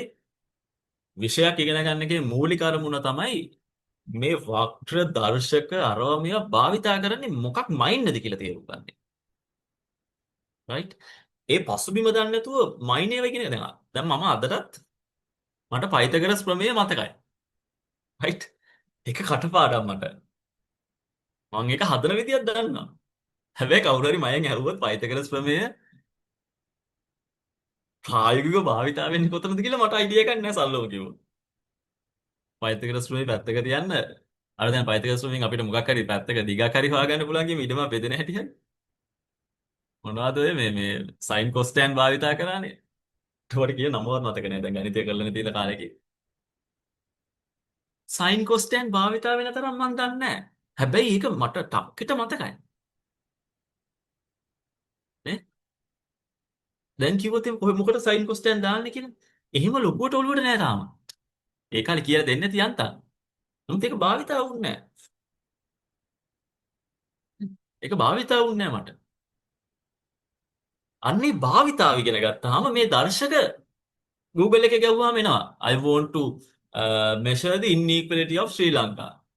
Suggest me a tool. ඔච්චරයි ගහන්න ඕනේ ChatGPT හරි Google හරි Gemini හරි මොකක හරි ඕක ගැව්වම ලෝරස් වක්‍රය A to Z මටත් වඩා හොඳට කියලා දෙනවා. හැබැයි ඔයා දැනන් ඉන්න ඕනේ ලෝරස් වක්‍රයෙන් මනින්නේ ආදායම් විෂමතාවය කියලා. අන්න ඒක ChatGPT එකෙන් අහන්න බෑ. ආදායම් විෂමතාවය කියලා එකක් ලෝකේ තියෙනවා කියලා ඔයා දැනන් ඉන්න. ආදායම් විෂමතාවය කියලා එකක් ව්‍යාප්ති විෂමතාවයක් හැදුනේ කොහොමද කියලා ඔයා දැනන් ඉන්නවා. ඒකේ මූල බීජය දැනන් ඉන්න ඕන. ඒක කොතනින්ද ආවේ? ඒක ඇයි එහෙම වෙලා තියෙන්නේ? ඒක දැනගන්න ChatGPT එකකින්වත් Google එකකින්වත් ඒ AI වලින් අමාරුයි. මොකද ඔයා ඒක මූලික අවබෝධය. අන්නේ මූලික අවබෝධය තමයි මට දෙන්න ඕන. මේ වක්‍ර ඕන එකක් ඕන පොතකින් හොයාගන්න පුළුවන්. මේ වක්‍ර කටපාඩම් කරා හෝ මේ දර්ශක කටපාඩම් කළ වැඩක් නැහැ. ඒවා තියෙනවා. ගොඩක් වෙලාවට අපි දකිනවා ළමයිට සහ මේ අපි ඔය කියන so called ස්කොලාස්ලා නේ විද්වතුන් කියලා කියන අයට මේ මූලික අවබෝධය නේ. ඔක්කොම දන්නවා. මේ පොත මෙන්න මේ පොතේ මේ පිටුවේ මෙයා මෙන්න මේම නිර්ණායක කියලා තියෙනවා කියලා දන්නවා. මයින්නේ මොකද්ද කියලා දන්නේ. ඒ අය ඊට පස්සේ හදන ප්‍රතිපත්ති. ප්‍රතිපත්ති හදන්නේ හරි පටු තැන්වල ඉඳලා. එතකොට මේ දැන් මම මේ කතා කරපු ටික අද හවස ඔයා මේ ලෙක්චර් එක ඉවර වෙලා හන්දියට ගියොත් ඔයාට පේන්න ඕන. ආදායම් විෂමතාවය ඔයාලට පේන්න ඕනේ හන්දිනියෝ.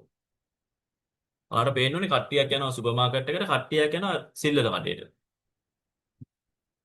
කට්ටියක් යනවා පීසා හට් එකට කට්ටියක් යනවා මේකට. මම කියන්නේ ඒවා මේ ධනපති පන්ති ඒවා කියලා.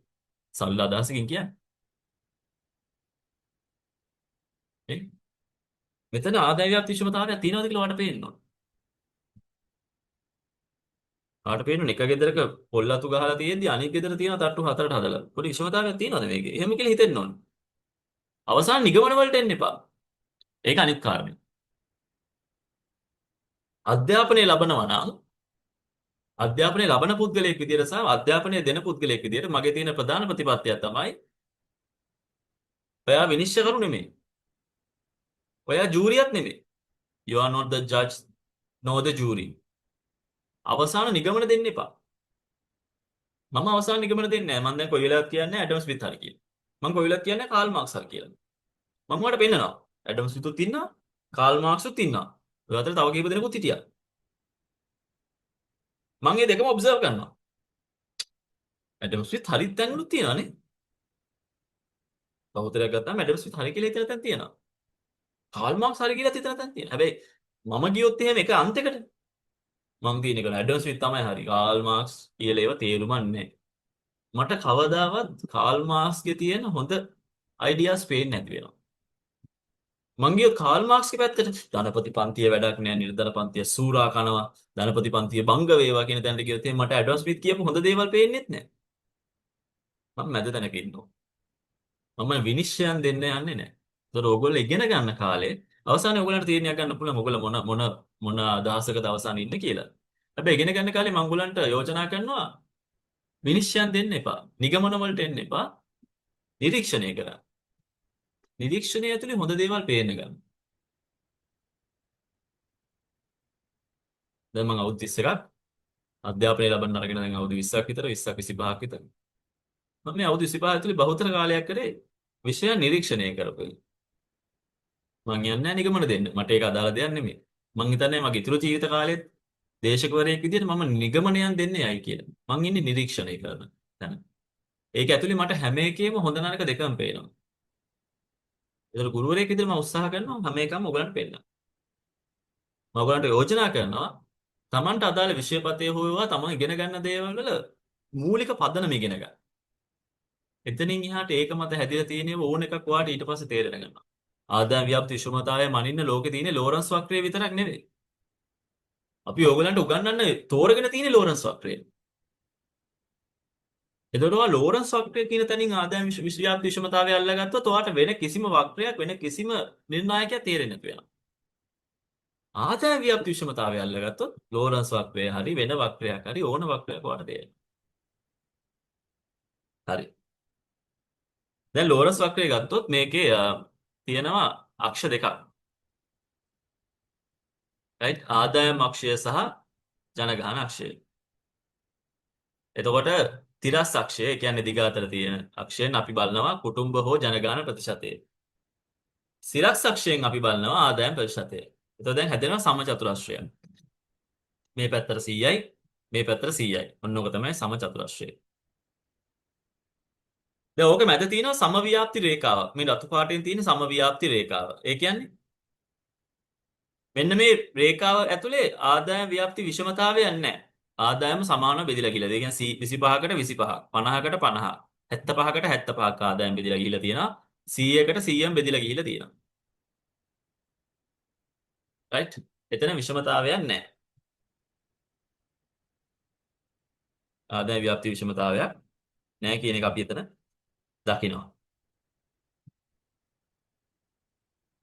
එතකොට දැන් මේ x අක්ෂය මේ x අක්ෂය මේකේ මේ cumulative population එක කියන්නේ එකතු යන 25යි 50යි තව 50ක් තව 25යි 75යි 100යි. දුප්පත්ම කට්ටිය කියන පොහොසත්ම කට්ටියට වෙනකන් යනවා මේක. මේ පැත්තෙන් ආදායම අඩුම ගාන ඉඳන් වැඩිම ගාන වෙනකන් යනවා. මේ සමව්‍යාප්ති රේඛාව නැත්නම් අංශක 45 රේඛාවේ 125ක් මම කිව්වා වගේ 125ක් අයට 125ක ආදායම බෙදලා යනවා. 150ක ආදායම 150ක් මිනිස්සුන්ට බෙදලා යනවා. එතකොට සමානයිනේ. නේ? හැමෝටම සමානව ආදායම් හම්බ වෙනවා. දැන් ප්‍රශ්නේ තියෙන්නේ මොකද්ද? ඔය සමව්‍යාප්ති රේඛාවේ රටවල් නැහැ. දැන් ලංකාව ගත්තොත් එහෙම ඔය සමව්‍යාප්ති රේඛාවේ නෙමෙයි ඉන්නේ. බලන්න මේ සමව්‍යාප්ති රේඛාවේ නෙමෙයි ඉන්නේ. 125 ජනගහනයට 100ට මං හිතන්නේ දෙකක් විතර යනවා මේ රේඛාව ගත්තොත්. 150ක ජනගහනයට 110ක් වගේ යනවා. 175ක ජනගහනයට 135ක් වගේ තමයි මේ රේඛාවට අනුව බෙදලා ගියේ තියෙන්නේ. ඉතුරු 125ට 165ක විතර ආදායමක් බෙදලා ගිහිල්ලා තියෙනවා. ඔන්න ඕක තමයි ඇත්ත ඒක. මේක ලංකාවේ එක නෙමෙයි. මම සරලව ගත්තොත් ඕක තමයි ලෝරන්ස් වක්‍රය. රටවල් ගොඩාක් වෙලාවට මෙන්න මේ සමව්‍යාප්ති රේඛාව යට ඉන්නේ. ඉතින් මේක උඩ ඉන්න බෑ. ඒක මේ ඒක වෙන්නේ නැහැ. ඒක වුණොත් එමේ ඒකත් ඉතින් අනිත් පැත්තට විෂමතාවය තමයි. ඒ කියන්නේ මේක උඩ ඉන්නවා කියන්නේ මේක උඩ ඉන්නවා කියන්නේ 125ක් මේ 102ක් ජනගහනයට 125ක ආදායම. ඉතින් මේකම අනිත් පැත්ත තමයි. කවදා මේක උඩට යන්නේ නැහැ මේ රේඛාව මේක යට තියෙන්නේ.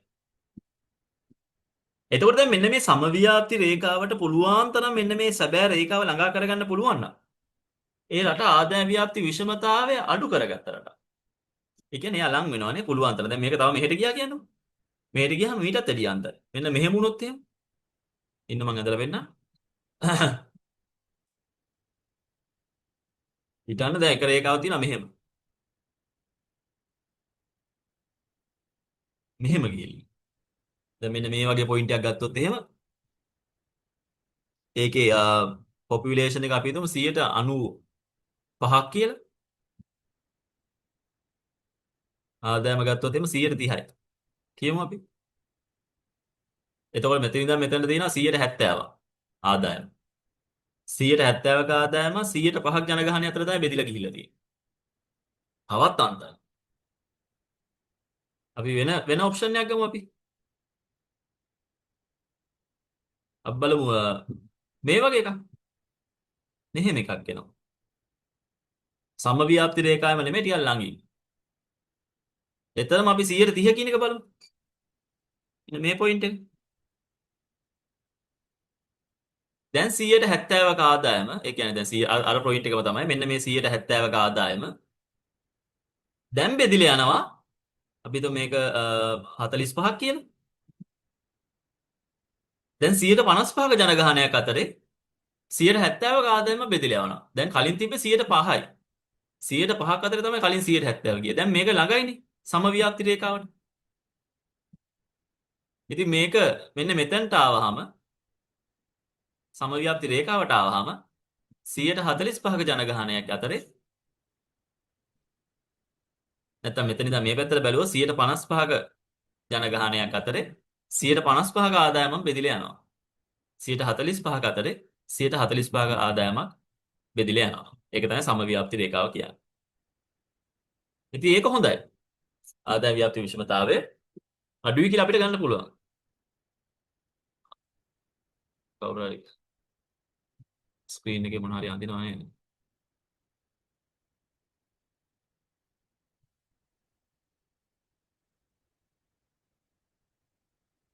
ස්ක්‍රීන් එකේ කවුරු හරි මොනවද අඳින්නේ?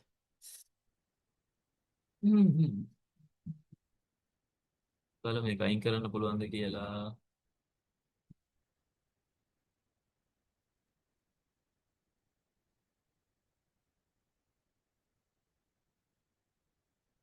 හරි. ඕකේ.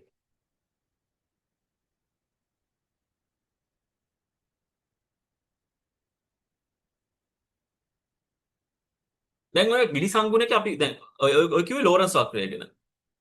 හරිද? ලෝරන්ස් වක්‍රය ගැන. එතකොට රටවල් උත්සාහ කරනවානේ පුළුවන් තරම් සමව්‍යාප්ති රේඛාවට එන්න. දැන් ඔය ලෝරන්ස් වක්‍රයෙන් එන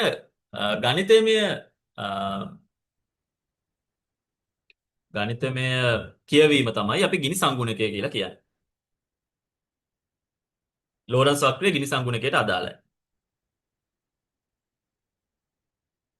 දැන් ගිනිසංගුණකය කොහොමද ගන්නෙ? මෙන්න මේ සැබෑ වක්‍රයත් සමව්‍යාප්ති රේඛාවත් අතර තියෙනවා ඉඩ පරාසයක්.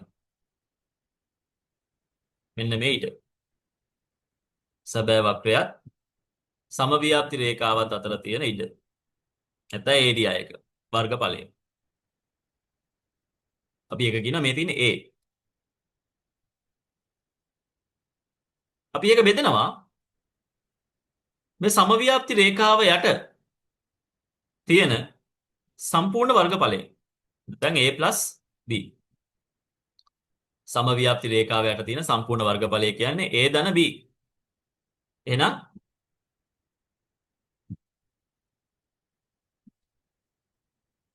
සමව්‍යාප්ති රේඛාව යට සැබෑ රේඛාවත් අතර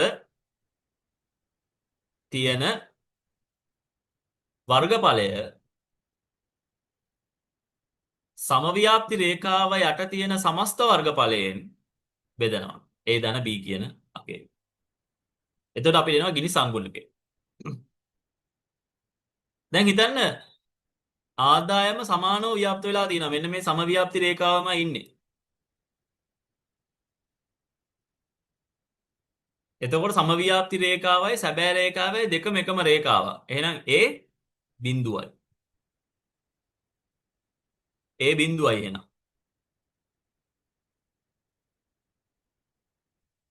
right? A බිඳුවයි. එතකොට A ධන B A බිඳුවයි නම් B කියන්නේ මෙන්න මේ වර්ගඵලය.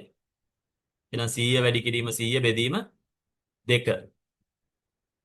සමචතුරස්‍රයක මේ ත්‍රිකෝණයක වර්ගඵලය වෙන විදිහ දන්නවනේ. මේ පැත්තට 100යි මේ පැත්තට 100යි 100 වරක් 100 බෙදීම 2. එසේ හොයවා බිඳුව කීයෙන් බෙදුවත් අපිට එන්නේ බිඳුවයි. එහෙනම්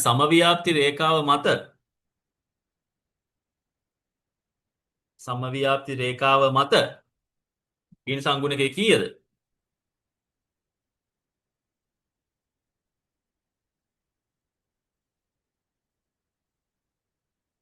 සමව්‍යාප්ති රේඛාව මත ගිනි සංගුණකේ කීයද?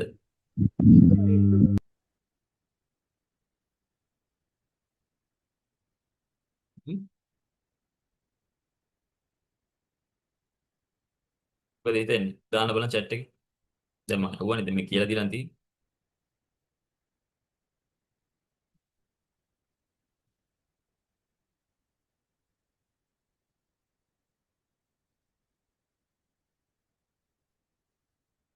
කීයද?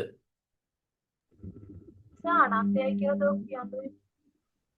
නෑනේ බිඳුව මොකක් වගේ බිඳුවෙන් බෙදුවොත් තමයි අනන්තය. නේද? මම වැරදි නම් හදන්න. මොකක් හරි අගයක් බිඳුවෙන් බෙදුවොත් තමයි අනන්තය එන්නේ. එක බිඳුවෙන් බෙදුවොත් එක බිඳුවේව කීයක් තියෙනවද කියලා හිතා ගන්න බෑ අපිට. අපි එහෙනම් අනන්තය කිය. බිඳුව කීයෙන් බෙදුවොත් බිඳුවයි නේද? දැන් මගේ අතේ දොඩම් නැහැ. දොඩම් හරි ප්‍රසිද්ධයි මේ දවස්වල මොකක් හරි හේතුවකින්ද මන් දන්නේ. මගේ අතේ දොඩම් නැහැ.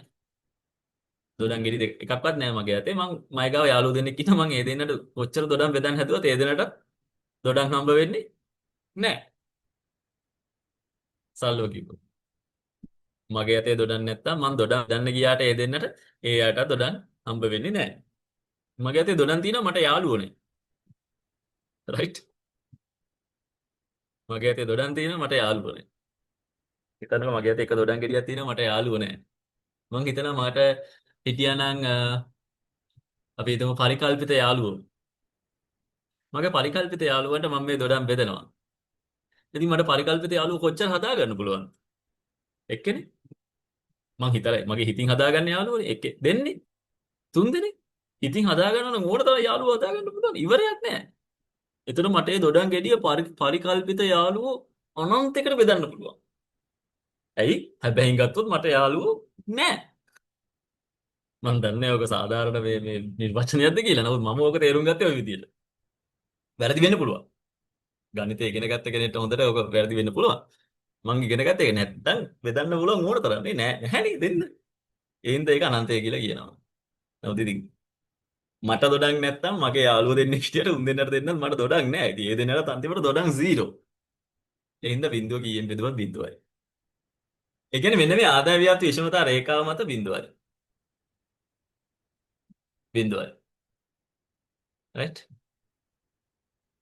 ඔකේ අනිත් පැත්තට මේ වක්‍රය මෙහෙම ආවොත් මෙහෙම આવොත් නේ සැබෑ රේඛාව මෙන්න මෙතනට ගන්නට වක්‍රයක් විදිහට આવොත් අපි හිතමු එහෙම වෙන්නේ නැහැ. නමුත් උනොත් කියලා. ඒ කියන්නේ ආදාය ව්‍යාප්ති විෂමතාවයේ උපරිම උනොත්. එතකොට මෙන්න මේ A කියන්නේ A B දෙකේම එකතුවම තමයි. එතකොට අපිට එන උත්තරේ 1යි. AB බෙදීම AB. ඒ කියන්නේ ආදාය ව්‍යාප්තිය උපරිම. එහෙනම් ඔයාලට දැන් තේරෙනවනේ ගිනි සංගුණකයේ වැඩ කරන්නේ මෙන්න මේ කියන පරාසය ඇතුලේ. බිඳුවේ ඉඳන් 1 වෙනකම් තමයි ගිනි සංගුණකය ගණන් කරන්න වෙන්නේ අපිට. යම් කිසි රටක.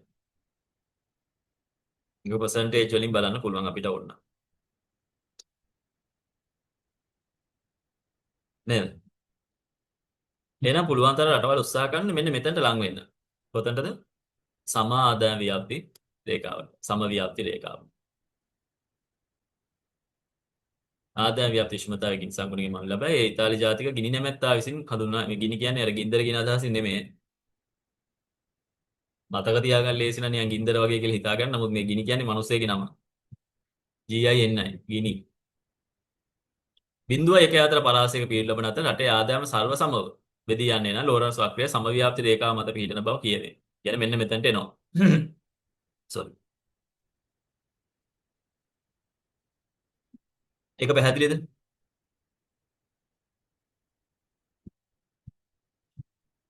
හ්ම්.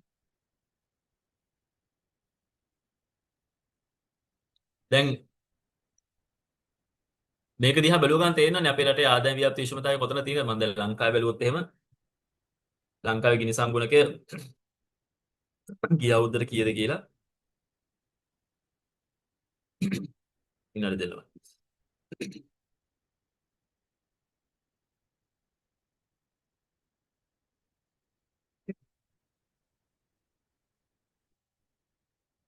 හරි. දැන් ලංකාවේ ගිනි සංගුණකය ආසන්න කාලේ තිබ්බේ 0.38යි 0.4යි කියන පරාසය. ඒ කියන්නේ 0.4ක් කියන්නේ අන්ත නරක නැහැ. නමුත් ගොඩක් ඈත. නේ? මධ්‍යස්ථ එකම විදියට ආදාය ව්‍යාප්ති මේ විෂමතාවයක් තිබිලා තියෙනවා කාලාන්තරයක් තිස්සේ. අන්ත විෂමතාවයක් නැහැ. නමුත් සැලකිය යුතු විෂමතාවයක් තියෙනවා. දැන් ඔක ප්‍රශ්නේ තියෙන්නේ ඕක බලන්නේ සමස්ත රටටනේ. ඕක ක්ෂේත්‍ර වශයෙන් නැත්නම් සෙක්ටර්ස් වශයෙන් ගත්තහම ඕක වෙනස් වෙනවා. දැන් උදාහරණයක් විදිහට ගත්තොත් එහෙම අපි ග්‍රාමීය ඉඳන් නාගරිකයෙක්දී ග්‍රාමීය නාගරික ගැප් එක ගත්තොත් එහෙම ඕක ලොකු ගැප් එකක් එනවා. ග්‍රාමීය ආදායම් විෂමතා ග්‍රාමීය ආදායම් සහ නාගරික ආදායම් අතර විෂමතාවය අර 0.4ට වඩා වැඩි ගිනි සංගුණකයක් දෙනවා. ග්‍රාමීය සහ වතු අංශ අතර විෂමතාවය ඊට වඩා වැඩි. වතු සහ නාගරික අංශ අතර විෂමතාවය ඊට වඩා වැඩි. right? දැන් උදාහරණයක් ගත්තොත් එහෙනම් වතු ක්ෂේත්‍රය ගත්තොත් එහෙම සමස්තයක් විදිහට ගත්තාම සාමාන්‍ය ආදායම ඒක පුද්ගල ආදායම අනෙක් ක්ෂේත්‍ර දෙකට වඩා ඉතාමත් අඩුයි. නාගරික අංශයේදී අපිට පේනවා මේ පුළුල් ආදායම් ව්‍යාප්තියක්. දැන් නගරය ගත්තොත් එහෙනම් හැමෝම පොඩ්ඩක් පුළුවන් විදිහට වාහනයක් අරගෙන ගෙයක් හදලා දේවල් ටික කරගෙන තියෙනවා. හැබැයි ගම් වලට යද්දී අපි දකිනවා එක ගෙයයි තියෙන්නේ හොඳ ගෙයක් ඊට පස්සේ තියෙනවා පොඩි පොඩි ගෙවල් ගොඩක්. වතු වලට ගියාම වතු වල එක විදිය පොඩි ගෙවල් තියෙන්නේ වතු අයිතිකරුවට එක ලොකු ගෙයක් තියෙනවා එහෙම තියෙනවා. මම මේ සරල උදාහරණ වලින් කියන්නේ ඒකෙන් අදහස් වෙන්නේ නැහැ විෂමතාවයක්ම කියලා. නමුත් තේරුම් ගන්න උත්සාහ කරන්න. එතකොට දැන් මෙන්න මේ විෂමතාවය අඩු කරගන්න තමයි උත්සාහ කරන්න ඕනේ. එතකොට අපි කරන ඔය අස්වැසුම, සමෘද්ධි, මහ පොළ, සුළු හා මධ්‍ය පරිමාණ ව්‍යාපාර නගා සිටවීම, ස්වයං රැකියා නගා සිටවීම ඔය වගේ දේවල් වලින් බලාපොරොත්තු වෙන්නේ මෙන්න මෙතන ඉන්න වක්‍රයට පොඩ්ඩක් මෙහාට ගේන්නනේ. තව පොඩ්ඩක් මෙහාට ගේන්න.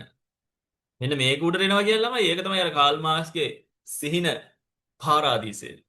සල්ලෝකින් කාල් මාක්ස් බලාපොරොත්තු වූ සිහින රාජ්‍යය නේ පැරඩයිස්.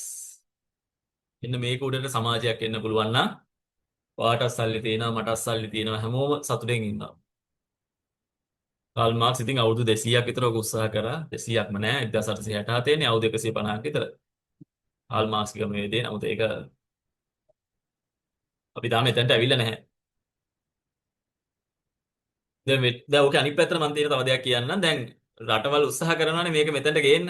මේක හරි මේ ඉන්ටරෙස්ටිං. ඒ කියන්නේ දැන් මොන හරි කරලා මෙන්න මේක චුට්ටක් මෙහෙට ගන්නවා ඇදලා අර ගන්නවා. නේ මේ වක්‍රය. දැන් ලැජ්ජයි අනිත් රටවල් පොඩ පොඩ මෙහෙට ගන්නවා වක්‍රය අපිත් මොන හරි කරලා ගමු සමෘද්ධියක් දෙන්න, අස්වැසුමක් දෙන්න, මහ පොළ දෙන්න, ත්‍රිශාත්ත දෙන්න, වැඩිහිටි දීමනාව දෙන්න, ස්වන් රැකියා ණය දෙන්න කියලා ඔන්න දැන් ටිකක් මෙහෙට ගත්තා ඇදලා කොහොමද? කට්ට කාලා කාලා මේ රජයක් විදියට කටු කාලා කාලා මෙහෙට ඇදලා ගන්නවනේ ඔක. ඔන්න ගත්තා කියන්නකො. ඊළඟ දවසේ ඇමරිකා එක්සත් ජනපදයේ ගහනවා ඊරානෙට. අපි දන්නෙත් නැහැ. රටක් විදියට.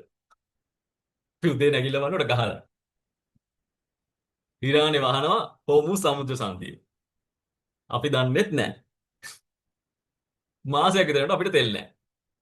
තෙල් නැහැ කියන්නේ මිනිසුන්ට ආදායම උපයන්න විදියක් නැහැ. ඔන්න ආයි මිනිස්සු දුප්පත් වෙනවා. ඉතින් අර රජයේ කටු කාලා කාලා දුක් විඳලා විඳලා ගෙන අපි ආයි මෙහෙට එනවා. හරිද? දැන් ඕක ඊට පස්සේ ආයි එහෙට ආවනේ. ආයිති රජයේ කියන අපි කොහොම හරි මේක විසඳගමු මොකක් හරි කරමු ඔය අරයට පොඩ්ඩක් උදව් කරන්න මේ දුප්පත් මිනිස්සු කී දෙනෙක් ඉන්නවද කියලා අඳුර ගන්න රුපියල් 5000 ගානේ දෙන්න බඩු මල්ලක් දෙන්න මොකක් හරි කරන්න කියලා ආයි ඔන්න දත කාලා මෙතනට ගේන ඕක මෙච්චර ළඟට ගේන්නේ නැහැ ගෙනාව කියන්නකො කොහේ හරි තියෙන සුලි ගුණාටුවක් ඇවිල්ලා ගෙවල් 2000 ගාණක් 3000 ගාණක් විනාශ වෙලා යනවා මිනිසුන්ගේ තිබ්බ දැන් අපි දැක්කනේ නාය යනකොට ගෙවල් දොරවල් වතු පිටි යාන වාහන ඔක්කොමත් එක්ක ගලාගෙන යන්නේ පල්ලෙහාට. රජය දන්නේත් නැහැ. හරිද? ආර්ථිකය දන්නේත් නැහැ. ඔන්න ආයෙනවා මෙහෙට. දැන් ගිය පාර ගත්තොත් එහෙම ගිය පාර තිත්තසුලි ගුණාටුවේ අපි ගණනය කරපු හානිය ගත්තොත් එහෙම ඩොලර් බිලියන 5ක 6ක වගේ රේන්ජ් එකක තියෙනවා. රයිට්? ඩොලර් බිලියන 4 5 උපරිම. කියමුකෝ අපි ඩොලර් බිලියන 5 කියලා ලංකාවේ විදේශ සංචිත තියෙන්නේ ඩොලර් බිලියන 7ක් විතර. රයිට්. ලොකු හානියක්. ඉතින් ආයි යනවා මෙහෙට. ඕක තමයි වෙන්නේ. නේ? ඕක තමයි වෙන්නේ. දැන් ඔහොම මෙහෙට ගිහිල්ලා තියෙන වෙලාව දිත්තසුලි ගුණාටුවෙන් ඊළඟ දවසේ තව මොකක් දැන් දිත්තසුලි ගුණාටුවෙන් මෙහෙට විතර ආවා ටික. මෙන්න මෙහෙම වුණා. ඇමරිකාවෙන් ඉරානට ගියා. ඔන්න තව ටිකක් මෙහාට යනවා. අපි දන්නේත් නැහැ. ඒ කියන්නේ දුප්පතුන් බවට පත් වෙනවා.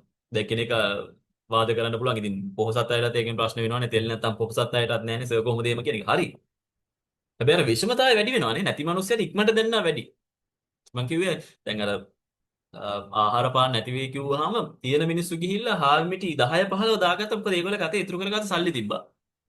එතකොට නැති මිනිස්සයා සාමාන්‍ය දවසේ ආදායම උපයලා තමයි හාල් කිලෝයක් ගෙදර ගෙනියන්නේ. මොකද ඒගොල්ලන්ට ඉතුරු කරගත්ත සල්ලි නැහැ. ඔය කොවිඩ් කාලේත් ඔය ප්‍රශ්නේ ආවා. එතකොට නැති මිනිස්සුන්ට ගන්න හාල් කිලෝයක් නැති වුණා.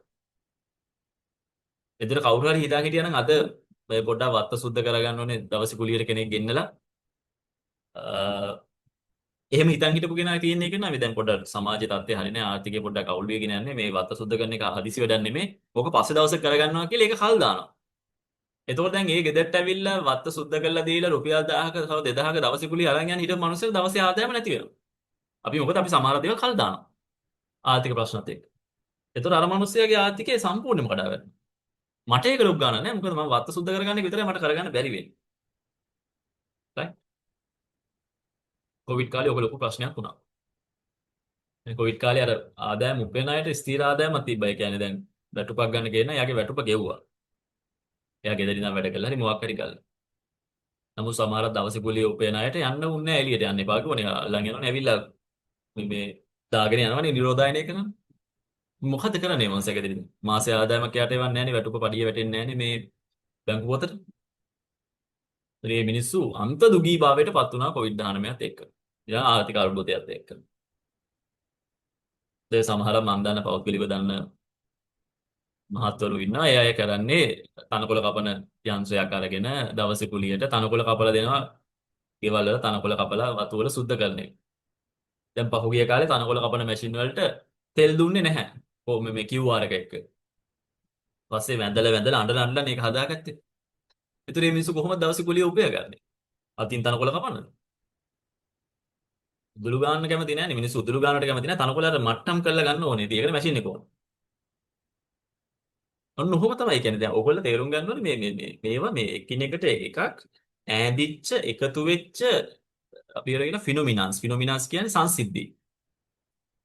මේව එකක් මේ අයිසොලේටඩ් නෙමෙයි හුදකලා සිද්ධියක් නෙමෙයි. එකක් වුණාම වටේටම වැදිලා යනවා ඒක. අර මට මතක් වෙනවා මම දන්නේ ඒක ගැලපෙනවද කියලා.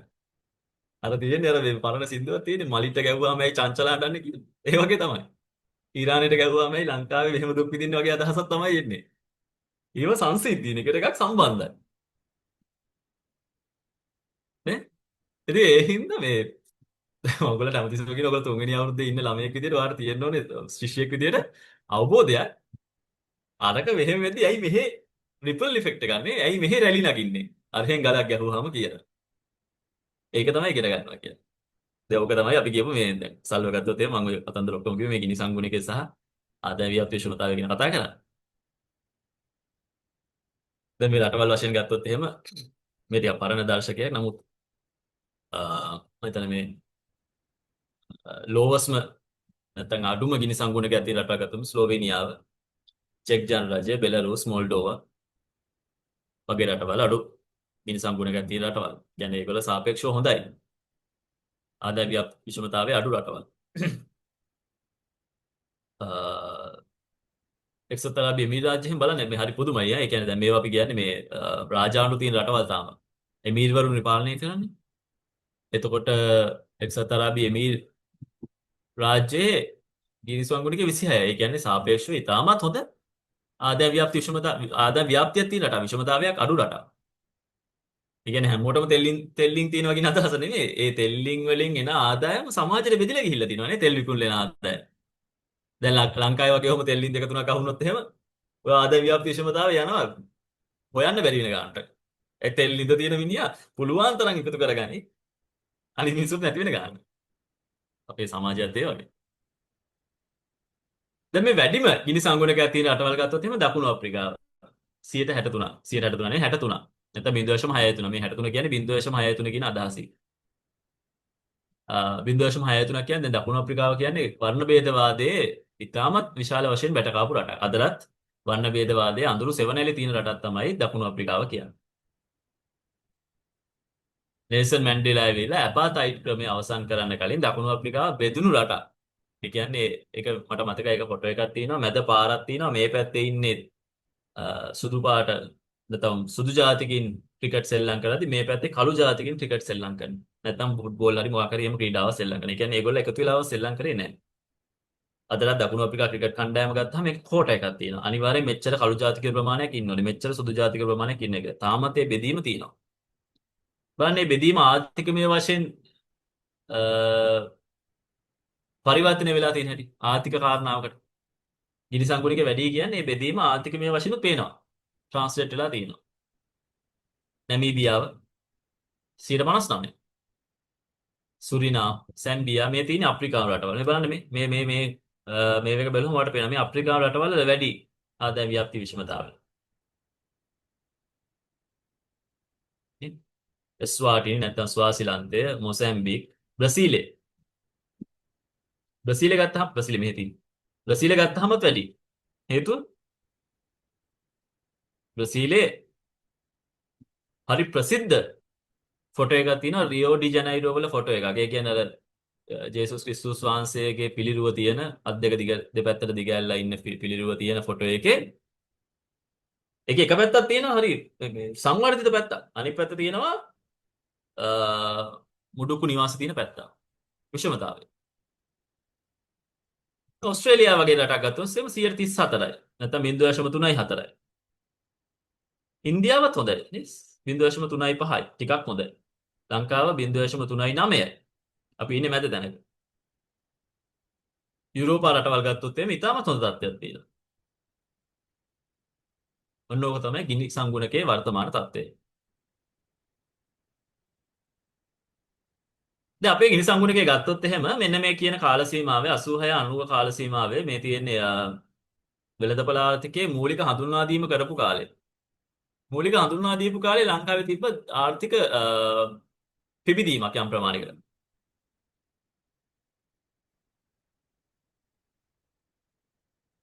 ආර්ථික පිබිදීමක් තිබ්බා. හැබැයි ඊට පස්සේ ගත්තොත් එහෙම මේ යුද්ධයේ ටිකක් දරුණුටම ගත වෙච්ච කාලයක් ගත්තොත් එහෙම මේ ටික ගිනිසංගුණිකේ හොඳටම වැඩි වුණා. දැන් මේ 2000 කියන්නේ මේ බණ්ඩාරනායක ජාත්‍යන්තර ගුවන්තොටුපළට ත්‍රස්තවාදී ප්‍රහාරයක් එල්ල වුණා සපුගස්කන්ද තෙල් පිරිපාදුවට. ওই දෙකටම මට මතක විදිහට. ඒ කාලේ ලංකාවේ ආර්ථිකය රින වුණා. ආර්ථික වර්ධන වේගය රින වුණා. අන්න බලන්න ගිනිසංගුණිකය වැඩි වෙලා තියෙනවා නේ. ඒ කියන්නේ ආදාය ව්‍යාප්ති විෂමතාවය වැඩි වෙලා තියෙනවා. 2006 වගේ වෙද්දී සුනාමියක් ආවා 2004. ඒ කාලේ ගිනිසංගුණිකය ටිකක් ඉහළින් ගිහිලා තියෙනවා. 2009 අපි යුද්ධ ඉවර කළානේ. යුද්ධ ඉවර කළා. යුද්ධෙත් ඉවර කරත් එක්ක අපේ රටේ සල්ලි විශාල ප්‍රමාණයක් ඉතුරු වුණා. ඒවා භාවිතා කරන්න ගත්තාම ගිනිසංගුණික ටිකක් අඩු වුණා. හැබැයි ඊට පස්සේ ඒ අදාළ තිබ්බ දේශපාලන අධිකාරිය ආර්ථිකය කළමනාකරණය කරපු විදිහේ පොඩි ගැටලුවක් ආවනේ. එයා ආර්ථික හරියට කළමනාකරණය කළාද කියන ප්‍රශ්නයක් ආවා. ඒ ආර්ථික කළමනාකරණය හරියට වුණ නැති හින්දා අපව අපි දකිනවා ගිනිසංගුණිකය වැඩි වෙලා තියෙනවා. දැන් මේ 2006 විතර වෙද්දී 2016 විතර වෙද්දී ගිනිසංගුණිකේ වැඩි වුණා. පසුව තිබ්බ දේශපාලන අධිකාරිය තිබ්බ ගැටලුවත් එක්ක. මේක බලමු අලුත් එක තියෙනවද කියලා. එක විනාඩියක් දෙන්න.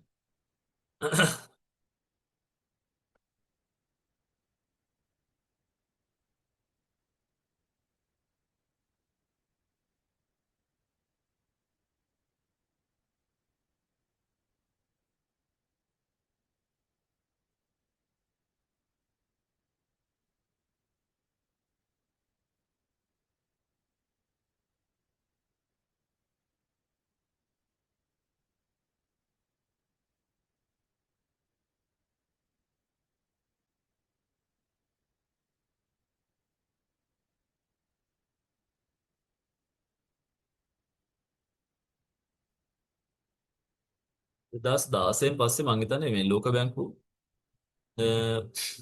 ඩේටා වලත් නැහැ ගිනිසංගුණිකය ගැන. බලමු වර්ල්ඩ් ඉකොනොමික්ස් එක.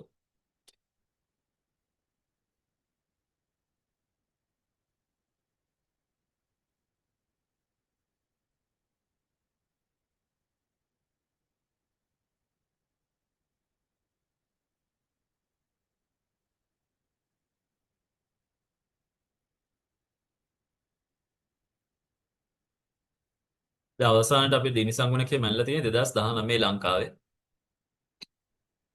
2019 තමයි 140 ගණන් වලට කියලා තිබ්බේ.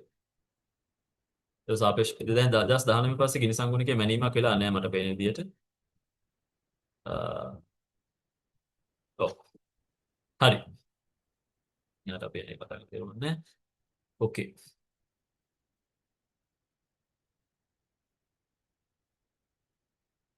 මේ තියෙන්නේ 2019 ගේ 137.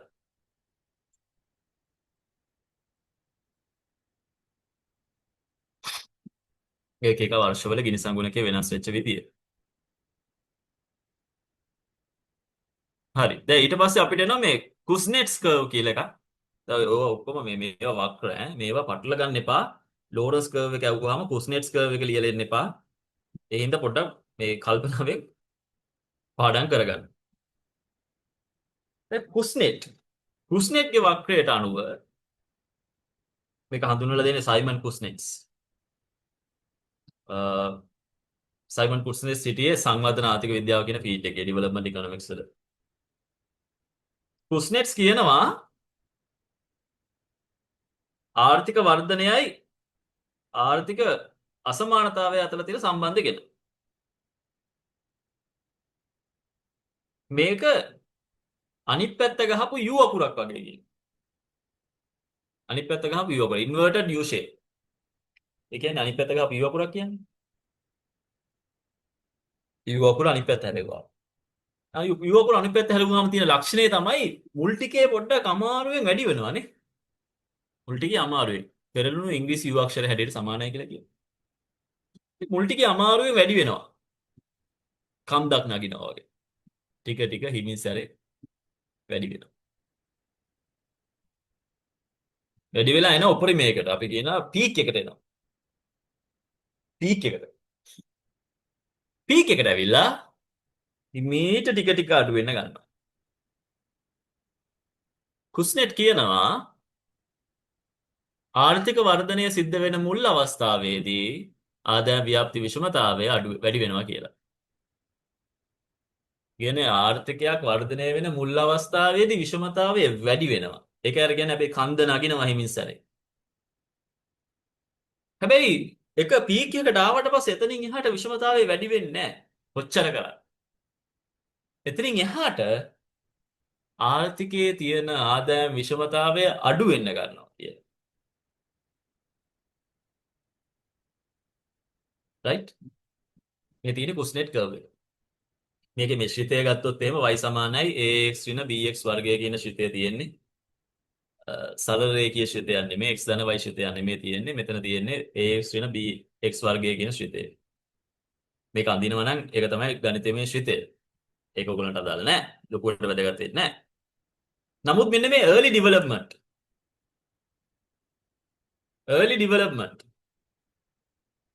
මේක ඇතුලේ තියෙන පොඩි ඉන්කම් එකක්.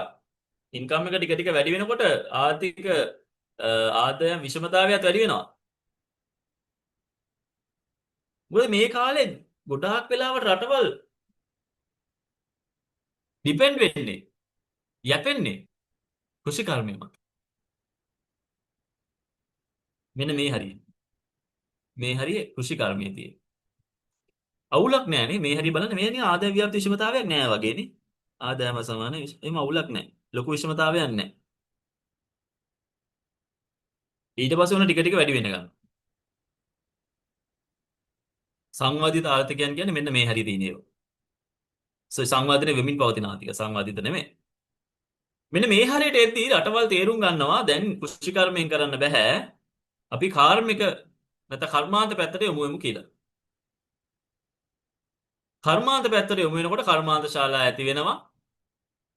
ධනය ආයෝජනය වෙනවා. කෘෂිකර්මාන්තේ හිට මිනිස්සු කර්මාන්තවලට නගරවලට එනවා. එතකොට මේ නගරවලට ඇවිල්ලා නාගරික කර්මාන්තවල වැඩ කරන ජනතාවත් ගමේ කෘෂිකර්මය කරන ජනතාවත් අතර ලොකු ගැප් එකක් එනවා ආදායමේ. ඒකනේ අර ඉස්සර මේ ගෙවල් වල මේ මිනිස්සු ප්‍රශ්න වුණාම කියන්නේ ගම්වල මම යනවා කොළඹ. කොළඹ ගිහලා කීයක් හරි හොයාගෙන එනවා. ඒ කියන්නේ ගමේ ආදායම් නැහැ. ඒතර ඔළුවේ තියෙනවා perception එක කොළඹ ආදායම වැඩි ඇති කියලා. වැඩි කොළඹ ඇත්තම ගිහපු කට්ටිය ඉන්නේ ඉස්සර තිබ්බ ඔයගොල්ලෝ මම දන්නේ ඔයගොල්ලන්ට එච්චර වයසද කියලා මටත් එච්චර වයස නැහැ. නමුත් මම පස්සේ කාලේ ෆිල්ම් මේ නාට්‍ය බැලුවා පලිගු මැණිකේ කියලා. මට හිතෙන්නේ ලංකාවේ පළවෙනි ටෙලි නාට්‍යය ලොකද පලිගු මැණිකේ. පලිගු මැණිකේ කියලා ටෙලි නාට්‍යයක් තියෙනවා. බලපුවට ඉන්නවනම් chat එකේ දාන මෙසේජ් එකක් එහෙම ටෙලි නාට්‍යයක් අහලවත් තියෙනවනම් අහලා නැති අය දාන්න අහලා නැද්ද කියලා. ඕකේ හිටිය චරිතයක් පට්පට් සූරසේන කියලා. මොකද මට මාර වයස ඇති කියලා මට ලොකු වයසක් නෑ නමුත් මට මතකයි. 1980 ගණන් වල ආපු නාට්‍ය YouTube එකේ තියෙනවා සමහර කොටස්. පට්පට් සූරසේනගේ චරිතය කරේ ශ්‍රියන්ත මෙන්ඩිස්. මම දන්නේ මම නාට්‍ය දෙක පටලගෙන ඉන්නවද දන්නේ නැහැ. වැරදි නම් නිවැරදි කරන්න. අහලා නැහැ. YouTube එක අහලා බලන්න. පට්පට් සූරසේන කොළඹ ගිහිල්ලා නගර ජොබ් එකකට යනවා කොළඹ. ගමේ පට්පට් සූරසේන. පට්පට් සූරසේන කියන්නේ පොරේ කටේ තියෙන පට්පට් ගාලා කරලා දෙන්න හරි හොම්වර්ක් හරි එකක් තියෙන. දැන් සූරසේන දවසක් එනවා දැන් CTV බස් එකක් ඇවිල්ලා නවත්තනවා ගමේ කෝපි කඩේ ඉස්සර. ඒකෙන් බහිනවා හොඳට ඩෙනිම් ඇඳලා ලෙදර් ජැකට් එකක් දාලා මොකද්ද පොඩි බෑගේජ් එකකුත් උස්සගෙන බෑග් එකකුත් උස්සගෙන අනිත් අතින් කරේ අපි කියන්නේ ඒක රේඩියෝ එකක් තියාගෙන ඒකට කියන්නේ රේඩියෝ නෙවෙයි වයර්ලස් කියලා කියන්නේ ඒ කාලේ. වයර්ලස් කියන අදහසින් වයර්ලස් කියලා කියන්නේ. ලොකු රේඩියෝ එකක් ඉස්සර අපේ ගෙදරත් තිබ්බ ඔය වගේ ස්ටීරියෝ කියලා කියන්නේ. මේ දෙපැත්තේ ලොකු බෆල් දෙකක් නැත්නම් බෆල් නෙවෙයි ඒකට කියන්නේ මොනවද ස්පීකර්ස් දෙකක් තියෙනවා මැද කැසට් පීස් දාන්න පුළුවන් විදිහට ඒක charge කරනවා. බැටරි දාන්න පුළුවන් charge වෙන්නේ නැහැ බැටරි දාන්න. ඒකකුත් කරේ තියාගෙන පට්පට් සූරසේන බහිනවා බස් එකේ. ඒ කියන්නේ මේකෙන් මේ පලිගු මැණිකේ නාට්‍ය ඇතුලේ නිර්මාණකරුවා පෙන්නනවා ගමේ ඉඳලා අමාරුයි. පට්පට් සූරසේනගේ යාළුවා හිටියේ මට මතක විදිහට ජැක්සන් ඇන්තනි. මට නම් මතක නැහැ. ඒ තඩිතේ නම් මතක නැහැ ජැක්සන් ඇන්තනිගේ. නමුත් ජැක්සන් ඇන්තනි දෙන්න යාළුවෝ දෙන්නෙක් මට මතකයි. ජැක්සන් ඇන්තනි ඉන්නේ සරම ගහගෙන ෂර්ට් එකේ උඩ බොත්තලුත් අරගෙන ජැක්සන් ඇන්තනි මට මතක විදිහට ඉන්නේ. ඒ ගමේ හිටපු යාළුවා. නගරෙට ගිහපු එක්කෙනා ලෙදර් පෑන්ට් එකක් ඇඳලා ලෙදර් මේ ජැකට් එකක් දාලා රේඩියෝ එකක් අරගෙන අතේ බෑග් එකක් උස්සගෙන සිගරට් එකක් කටේ ගහගෙන මොකද ඒ කාලේ සිගරට් එක කියන්නේ අර නිකන් සමාජ පන්තියේ පෙන්වන එකක් තමයි පට්පට් සූරසේනෙන්. ඒ කියන්නේ ගමෙන් නගරයට ගිහිපු කෙනා හොඳට හම්බ කරලා තියනවා කියන එක තමයි පෙන්වන්නේ ඒ නාට්‍යයේ. ඒතර ඒ කාලේ තිබ්බ අදහස් තමයි කොළඹ යන්න ඕන දියුණු වෙන්න. මං යනවා කොළඹ. කීයක් හරි හම්බ කරලා. කොළඹ යන්න. ඒ මොකද කොළඹ තිබ්බ ආදායමයි ගමේ තිබ්බ ආදායම අතර විෂමතාවයක් තිබ්බා. මෙන්න මේ පොයින්ට් එකේදී කුස්නෙට් කර්ව් එකේ කුස්නෙට් කියනවා කර්මාන්ත ඇති වෙන්න ගන්නකොට ගමෙන් නගරයට එනවා වැඩ කරන්න. හැමෝම එන්නේ යම් කට්ටියක් එනවා. ඒ අය වැඩි ආදායමක් උපයනවා. ඒ වැඩි ආදායම උපයන අයත් අතරත් ගම අතරත් ලොකු ආදායම විෂමතාවයක් බෙදීමක් ඇති වෙනවා. එහෙනම් ආදායම විෂමතාවය වැඩි වෙනවා මේ හරියට එදිනේ. සහ කර්මාන්ත වලින් ධනපති පන්තියක් නැත්නම් ධනෙ උපයන අයත් ධනෙ එකතු කරගන්නවා. රයිට්. එතකොට දැන් ආදාය ව්‍යාප්ති විෂමතාවය වැඩි වෙනවා උන් කරගෙන යද්දී. මෙන්න මේ පොයින්ට් එකේදී මේක දැන් කොච්චර ආදායම් දැන් මේ එනවනේ දැන් මේක දකින්නකොට තව කට්ටිය ගමෙන් එනවා නගරයට. සහ නගරේ නාගරීකරණය කියන එකත් පැතිරෙනවා. ඕකට අපි කියනවා spread and wash effect කියලා. back wash effect කියලා. spread and back wash effect. ඒ කියන්නේ දැන් හිතන්නකෝ මුලින්ම තිබ්බේ කොළඹ නගරේ නාගරීකරණය වෙලා. කොළඹට ඇවිල්ලා කොළඹ පිරිස වැඩි වෙන්න ගත්තාම කොළඹින් නාගරීකරණය අපි හිතමු ටිකක් එළියට ආවා. කොහුවලට ආවා. කොහුවල කියමු. කොහුවලින් බොඩ්ලස් ගමුවට ආවා. මට පුරුදු පැත්ත මං කියන්නේ ඔයගොල්ලන්ට පැත්තට අදාළ විදිහට හදාගන්න. බොඩ්ලස් ගමුවෙන් ඊට පස්සේ පිළියන්දර නාගරීකරණය වුණා. මහරගම, කොට්ටාව, හෝමගමින් පාදුක්කෙන් ඔහොම මීගොඩ ඔන්න නාගරීකරණය ව්‍යාප්ත වෙනවා. මොකද එන මිනිස්සුන්ට ඉන්න නෑ දැන්. එතකොට මේ මිනිස්සු බලනවා නගරෙට ළඟ තැන මොකද්ද? තදාසන්නම නගරෙට ළඟ තැන මොකද්ද? මට ටිකක් සාපේක්ෂව අඩු යෙදෙමින් ඉන්න පුළුවන්. එතන හෝමගම හිටියනම් හරි. ඊට පස්සේ හෝමගම ඔහොම ගොඩාක් මිනිස්සු එකතු වුණාම හෝමගමත් නාගරීකරණය වෙනවා. එතකොට හෝමගමට ළඟ නගරයක් නොවන තැන මොකද? පාදුක්කේ හිටියනම් හරි. ස්ප්‍රෙඩ් වෙනවා, ව්‍යාප්ත වෙනවා. ඒ කියන්නේ පුළුවන් තරම් ගමෙන් නගරයට එනවා. ඊට පස්සේ අවසානයේ ග්‍රාමීය කියලා එහෙම පෙන්වන්න දෙයක් නැහැ. හැමෝම ආදායම් ව්‍යාප්තිය වෙලා ඉවර වෙන තැනක් එනවා. ඒ කියන්නේ උපරිමයකට එනවා.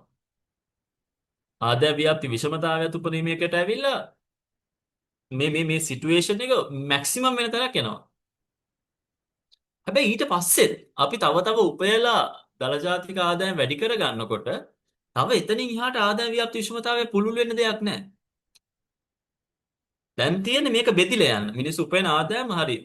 දැන් කොළඹ ෆැක්ටරි එකක් දාන ඉඩ නැත්නම් මංගිල ෆැක්ටරි එකක් දානවා හම්බන්තොට. එතකොට දැන් කොළඹ එන්න ඕනේ නැහැ. ගමේ මිනිස්සුන්ට තමන්ගේ ගමේම ජොබ් එකක් කරන්න පුළුවන්. අර කොළඹ ආපු ආදායම ගමෙන් ගන්න පුළුවන්. ඒක සංවර්ධිත රටවල් වල මෙන්න මේ හරිය සංවර්ධිත රටවල් කියන්නේ මේගොල්ලන්ගේ අධ්‍යාපන තත්ත්වය හොඳයි. හොඳ සුබසාධක ප්‍රතිපත්ති තියෙනවා. හැමෝටම දැන් අවස්ථාවන් හම්බ වෙනවා. දැන් කොළඹ එන්න ඕනේ නැහැ. ගමේම තියෙනවා ඒ වගේ ෆැක්ටරිස්. ගමේම තියෙනවා ඒ වගේ ව්‍යාපාර. ගමේම තියෙනවා ඒ වගේ විශ්වවිද්‍යාල. ගමේම තියෙනවා ඒ වගේ පාසල්. දැන් කොළඹ එන්න ඕනේ නැහැ ආදායම් උපයන්න.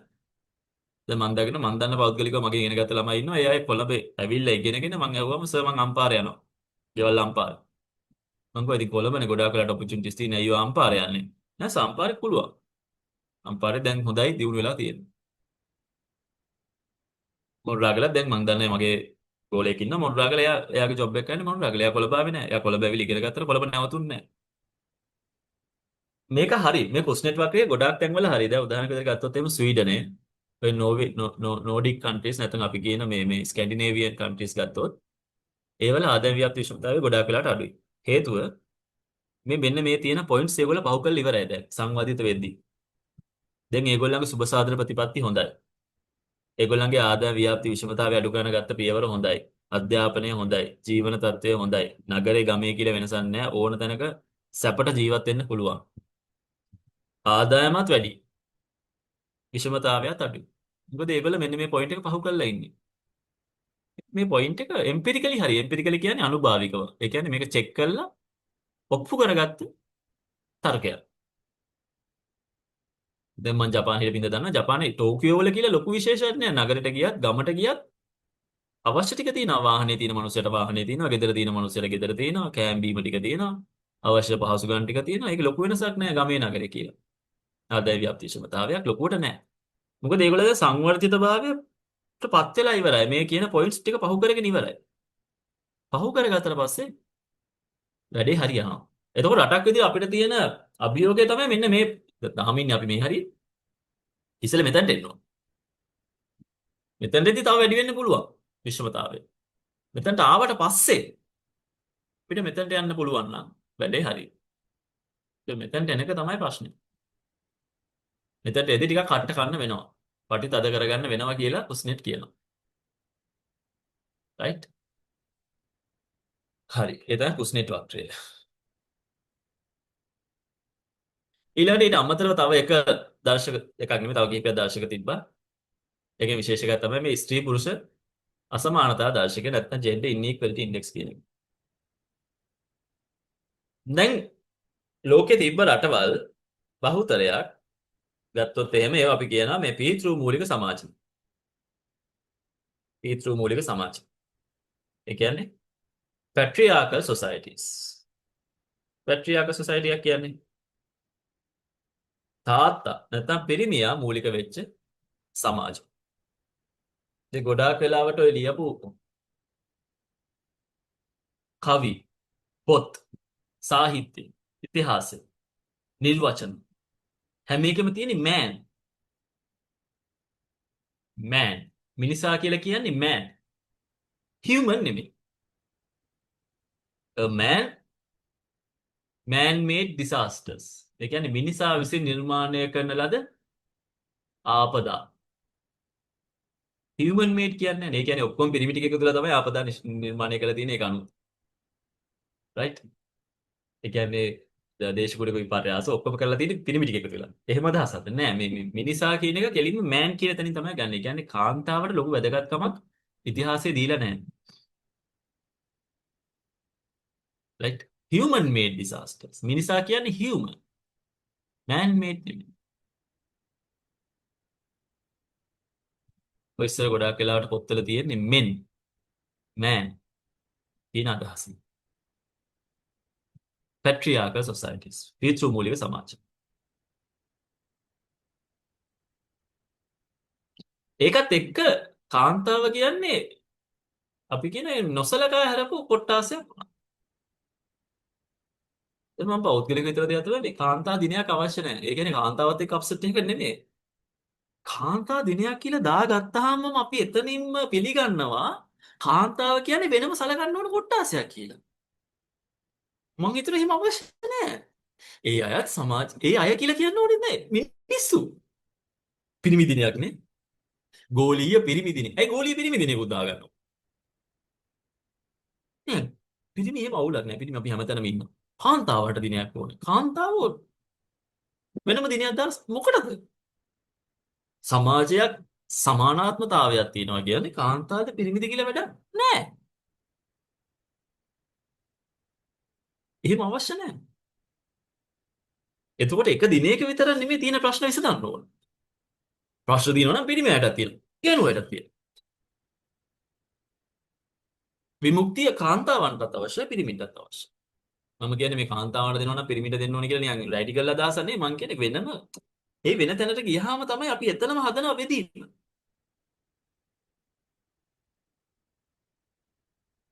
ඔය කාන්තා දින එන්නේ පීතෘ මූලික සමාජය තුළම තමයි. ඇයි ඇවිල්ලා කිව්වම අපිට ඇයි හරියට සලකන්නේ? දිනයක් දාලා දෙන්න. ඒ දවසට ඕන දෙයක් කරගන්න. ඒ අදහසනේ. ඇයි ඉතින්?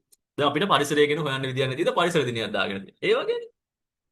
කාන්තාවන්ට සමානාත්මතාවය හොයන්නේ පිරිමින් විසින් නිර්මාණය කරපු ලෝකයක් ඇතුලේ. ඒක ඇතුලේ කාන්තාවන් බලාපොරොත්තු වෙන සමානාත්මතාවය හෝ විමුක්තිය ළඟා කරගන්න එක ඉතාමත් අපහසුයි. මොකද මේ ලෝකේ නිර්වචනය කරලා තියෙන මේ ලෝකේ කන්ස්ට්‍රක්ට් කරලා තියෙන නැත්නම් නිර්මාණය කරලා තියෙන පිරිමියාගේ දෘෂ්ටි කෝණ. ජෙන්ඩර් රෝල්ස් ස්ත්‍රී පුරුෂ භූමිකාවන් නිර්මාණය කරලා තියෙන පිරිමියාගේ දෘෂ්ටි කෝණය. opportunities අවස්ථා නිර්මාණය කරලා තියෙන පිරිමියාගේ දෘෂ්ටි කෝණය. කාන්තා විමුක්තිය නිර්වචනය කරලා තියෙන පිරිමියාගේ දෘෂ්ටි කෝණය. නිසා මම හිතන්නේ අමුතුවෙන් දින දාන්න ඕනේ නෑ. ඒ අය කියන්න ඕනේ නෑ කාන්තාවන් සහ පිරිමින් දෙගොල්ලම සාමාන්‍ය විදිහට වැඩ කරගෙන යන්න. ඒක ඇතුලේ සමාජයක් හදන්න ඕනේ. ඔබ කාන්තාවක් වුණත්, ඔබ පිරිමියෙක් වුණත්, ඔබ වෙන මොකක් හෝ ජෙන්ඩර් එකක් වුණත් හම්බෙන අවස්ථාවන් වල වෙනසක් නෑ. හම්බෙන අධ්‍යාපනයේ වෙනසක් නෑ. හම්බෙන රැකියාවල් වල වෙනසක් නෑ. කරන භූමිකාවේ වෙනසක් නෑ. සමාජ සැලකීමේ වෙනසක් නෑ. එතනට ගිහින් ඒක තමයි end goal එක වෙන්නේ. එතන ඒකට කරන්න පුළුවන් දේවල් තියෙනවා. එකක් තමයි මේ ප්‍රජනක සෞඛ්‍ය. කාන්තාවන්ට සෞඛ්‍ය සම්බන්ධව විශාල ප්‍රශ්න තියෙනවා. ලංකාවේ ගත්තොත් එහෙම ලංකාවේ සෞඛ්‍ය සහ සනීප ආරක්ෂාවට අපි කාන්තාවන් පිරිමින් කියලා එහෙම මේ ලොකුවට අවබෝධයක් දෙන්නේ නැහැ. ඉන්ෆ්‍රාස්ට්‍රක්චර් එහෙම හදද්දී යටිතල පහසුකම් හදද්දී මං කියන්නේ කාන්තා සයිබල ගැනීම කියලා නෙමෙයි ඕන කෙනෙක්ට ඇවිල්ලා සමානව තමන්ගේ ජෙන්ඩර් ඩෙන්ටිටි එක මොකක් වුණා ගැටලුවක් නොවි ඒ අවස්ථාවන් ලබා ගන්න පුළුවන් පරිසරය හදන්න. එතකොට මේ ඉන්ඩෙක්සස් ඔක්කොම හරියනවා. ස්ත්‍රී පුරුෂ අසමානතා කියලා අලුතෙන් දර්ශක ඕනේ නැහැ. ඒවා හරියනවා. දර්ශක හරියනවා. ශ්‍රම වෙළඳපොළ ගත්තොත් ඔයා කාන්තාවක්ද පිරිමියක්ද කියන එක වැඩක් නෑ. ඔයාගේ ක්වොලිෆිකේෂන්ස් තියෙනවා නම් ඔයාට රැකියාව හම්බෙනවා. ඔයාට පෞද්ගලික අවබෝධයක් තියෙනවා තමන්ට රැකියාව කරන්න අවශ්‍ය හැකියාව තියෙනවද කියලා. සමහර රැකියාවල් කාන්තාව කරනවා පිරිමින්ට වඩා දක්ෂ විදියට. සමහර රැකියාවල් තියෙනවා පිරිමි කරනවා කාන්තාවන්ට වඩා දක්ෂ විදියට. ඒක කාන්තාවද පිරිමියද කියන එක නෙවෙයි පුද්ගලයාගේ තියෙන හැකියාව. පුද්ගලයාගේ තියෙන හැකියාව. මට මතකයි ජපානයේදී ගොඩක් වෙලාවට බස් වල ඩ්‍රයිවර්ස්ලා ඉන්නේ ගෑනු අය. හොඳ ලස්සනට වැඩේ කරලා අයියා. ප්‍රශ්නයක් නැහැ. ගෑනුද පිරිමිද කියන එක අදාළ නැහැ. ඒ ජොබ් එක කරන්න එයා ක්වොලිෆයිඩ් නම් එයාට හැකියාව තියෙනවා නම් තියෙනවා. ශ්‍රම වෙළඳපොළ. දැන් ලංකාව ටිකක් අතර පිටිපස්සෙන් ඉන්නේ. මොකද අපි ගොඩාක් වෙලාවට gender Rolls Jobs gender Rolls වලට දාලා තියෙනවා. ඒ කියන්නේ ටීචර් කෙනෙක්. ටීචර් කෙනෙක් කියවම අපිට මතක් වෙන්නේ ගෑනු කෙනෙක්.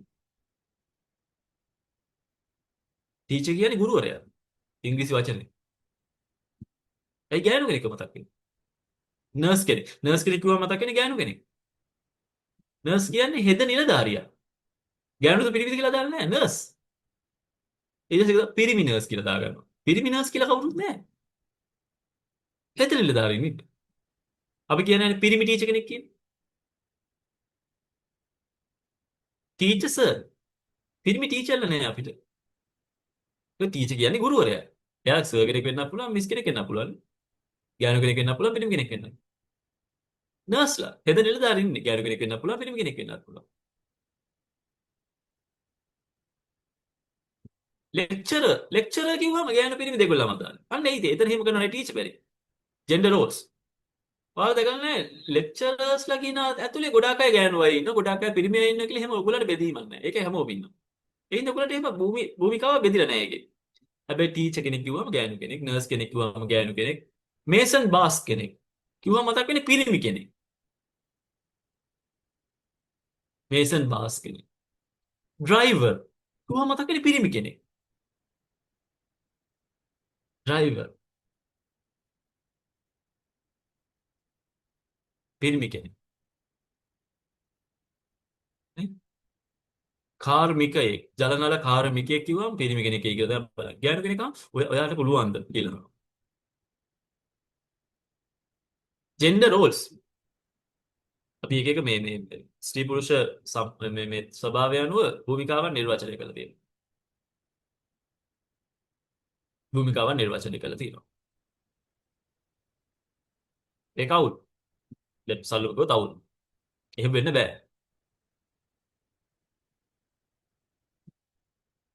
ඩ්‍රයිවර් කෙනෙක් වුණාම පිරිමි කෙනෙක් මට ගෑනු කෙනෙක් ආවොත් එහෙම කැබ් එකේ බයයි යන්න කියනවා. ඇයි ඉතින් එයා ක්වොලිෆයිඩ් නම් මෙහෙමයි. ඕන දෙයකට තමන් ක්වොලිෆයිඩ් වෙන්න ඕනේ. සුසුකම් ලබන්න ඕනේ. ඒ කියන්නේ දැන් පිරිමි ගෑනු කියලා වෙනසක් නැහැ. ඩ්‍රයිවිං කරන්න බැරි නම් බෑ.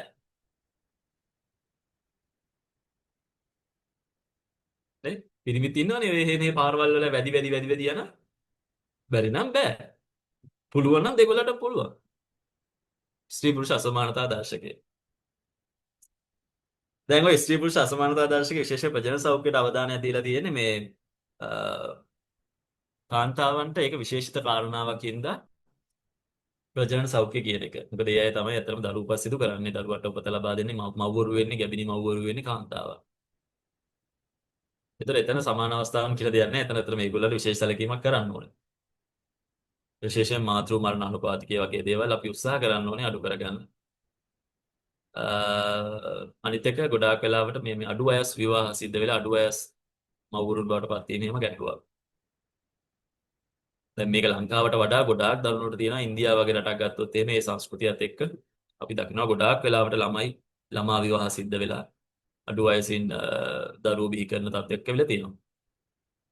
දෙක සවි බල ගැනීම එම්පවර්මන්ට් කියලා කියනවා. ඒ කියන්නේ දේශපාලන සහභාගීත්වය වැඩි කිරීම අධ්‍යාපනික දක්ෂතාවයන් වැඩි කරගන්න උදව් කිරීම විශේෂයෙන් ද්විතීක අධ්‍යාපනයේ වගේ දේවල් වලට ඉඩ අවස්ථාව හදලා දෙන්න. ලංකාවයි ගත්තොත් එහෙනම් මම හිතන්නේ ඕවලට ටිකක් ඉස්සරහට ඇවිල්ලා තිනවා. දැන් අපේ විශ්වවිද්‍යාලය ගත්තොත් එහෙනම් වැඩි බහුතරයක් එන්නේ කාන්තා සහභාගීත්වයක් පිරිමි අයට වඩා. ඉතින් හොඳයි. ඒ এডুকেෂන් ඇටෙන්ඩ්මන්ට් හොඳයි. ඒක ඉතින් හොඳයි කියන දේකුත් නැති සාමාන්‍යයෙන් ගෑනුද පිරිමිද කියන එක වැඩක් නැහැ. කවුරු හරි විශ්වවිද්‍යාලයට එන්න ඕනේ. නමුත් සාපේක්ෂව අර කාන්තාවන්ට කාලාන්තරය තිබ්බ සිද්ධ වෙච්ච අසාධාරණ වීම තියෙනවානේ මේ පීතෘමූලික සමාජයක් ඇතුලේ. ඒක ටික ටික අඩු වෙලා අපි සම සමාජ තත්ත්වයකට එනවා කියන අවබෝධය තියෙනවා. එහෙම තියාගත්තාම ඇති. අවසානයේ ශ්‍රම වේද බල ගත්තාම මේ විශේෂයෙන් ශ්‍රම බලකා සහභාගීත්වය වැඩි කරගන්න උත්සාහ කරන්න ඕනේ කාන්තාවන්ගේ. මොකද කාන්තාවන් තමනුත් හිතනවා මේ දැන් මම දන්න විදිහට සමහර ළමයිගේ අදහස් තියෙනවා ගෑල් ළමයිගේ මේ විවාහ වෙලා රැකියාව වලින් අයින් වෙලා ගෙදරට වෙලා ඉන්නවා කියලා. තමන් ඒ තීරණය ගත්ත කියන්නේ මෙතනින් එහාට තමයි යැපෙන්නේ වෙනවනේ. මේ යැපීම ඇතුලේ තමන්ට තමන්ගේ සවිබල ගැනීමක් නැහැ. තමන්ට අවශ්‍ය දේවල් ගන්න, තමන්ට අවශ්‍ය දෙයක් කරන්න. ඉතින් සවිබල ගැනීම දෙන්න ඕන. ලංකාවේ ගත්තොත් එහෙනම් මේක 0.3යි 8යි 0.4 වගේ අගයක තියෙන මේකත්. ඒතකොට ඒ කියන්නේ ලංකාවේ සාපේක්ෂව මධ්‍යස්ථ ස්ත්‍රී පුරුෂ අසමානතාවයක් තියෙනවා. ඒතකොට අයිස්ලන්තයේ, ස්වීඩනයේ, නෝර්වේ මේ වගේ ස්කැන්ඩිනේවියන් නැත්නම් නෝඩික් රටවල් ගත්තාම මේකේ ඉහළ මට්ටමක තියෙනවා සමානතාවය. අසමානතාවය නෙමෙයි. ඒ කියන්නේ පහළ අගයක් තමයි අසමානතා දර්ශකයේ තියෙන්නේ. අප්‍රිකාව වගේ රටක් ගත්තොත් එහෙම ස්ත්‍රී පුරුෂ අසමානතාවය ඉතාමත් ඉහළ අගයක් පෙන්නන රටවල්. මේ බැලුවොත් එහෙම අප්‍රිකාව රටවල ස්ත්‍රී පුරුෂ අසමානතාවය ගොඩාක් වැඩි. ලංකාව හොඳයි ඉන්දියාවට සාපේක්ෂව මම කිව්වා වගේ. ඕස්ට්‍රේලියාව නවසීලන්තය හොඳයි. අග්නිදිග ආසියානු රටවලත් ඔය ගැටලුව තාම ටිකක් තියෙනවා. මොකද ඒවා ගොඩාක් පීතෘමූලික සමාජ හින්දා. ජපානයේ හොඳටම හොඳයි. මේ තියෙන රුසියාව සහ චීනය අදාළ රටවල් ටික. යුරෝපා රටවල් ටික හොඳයි. ඇමරිකානු රටවල් ටික හොඳයි. ලතින් ඇමරිකානු රටවල්, බ්‍රසීලිය ඇතුළු රටවල් හොඳ තත්ත්වයක තියෙනවා. නමුත් ඒ අතර වාරයේ මෙක්සිකෝ වගේ රටක් ගත්තොත් එහෙම එච්චරම හොඳ තත්ත්වයක නැහැ. හරි. හරි. අපි එතකොට හතරවෙනි සෙෂන් එක එතන ඉවර කරනවා. එතකොට හෙට මම ආපහු සෙෂන් එකක් දැම්ම. ඒක දිහා පටන් ගන්නවා. ආර්ථික වෘද්ධියේ න්‍යායය. මේ උගන්න පොලේ මොන හරි ඔයගලන්ට ප්‍රශ්න තියෙනවද?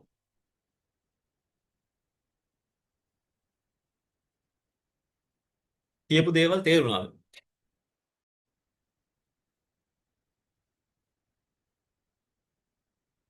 මොන හරි ගැටලු තියෙනවද? කියපු දේවල් තේරුණාද කියලා කියන්න. හරි.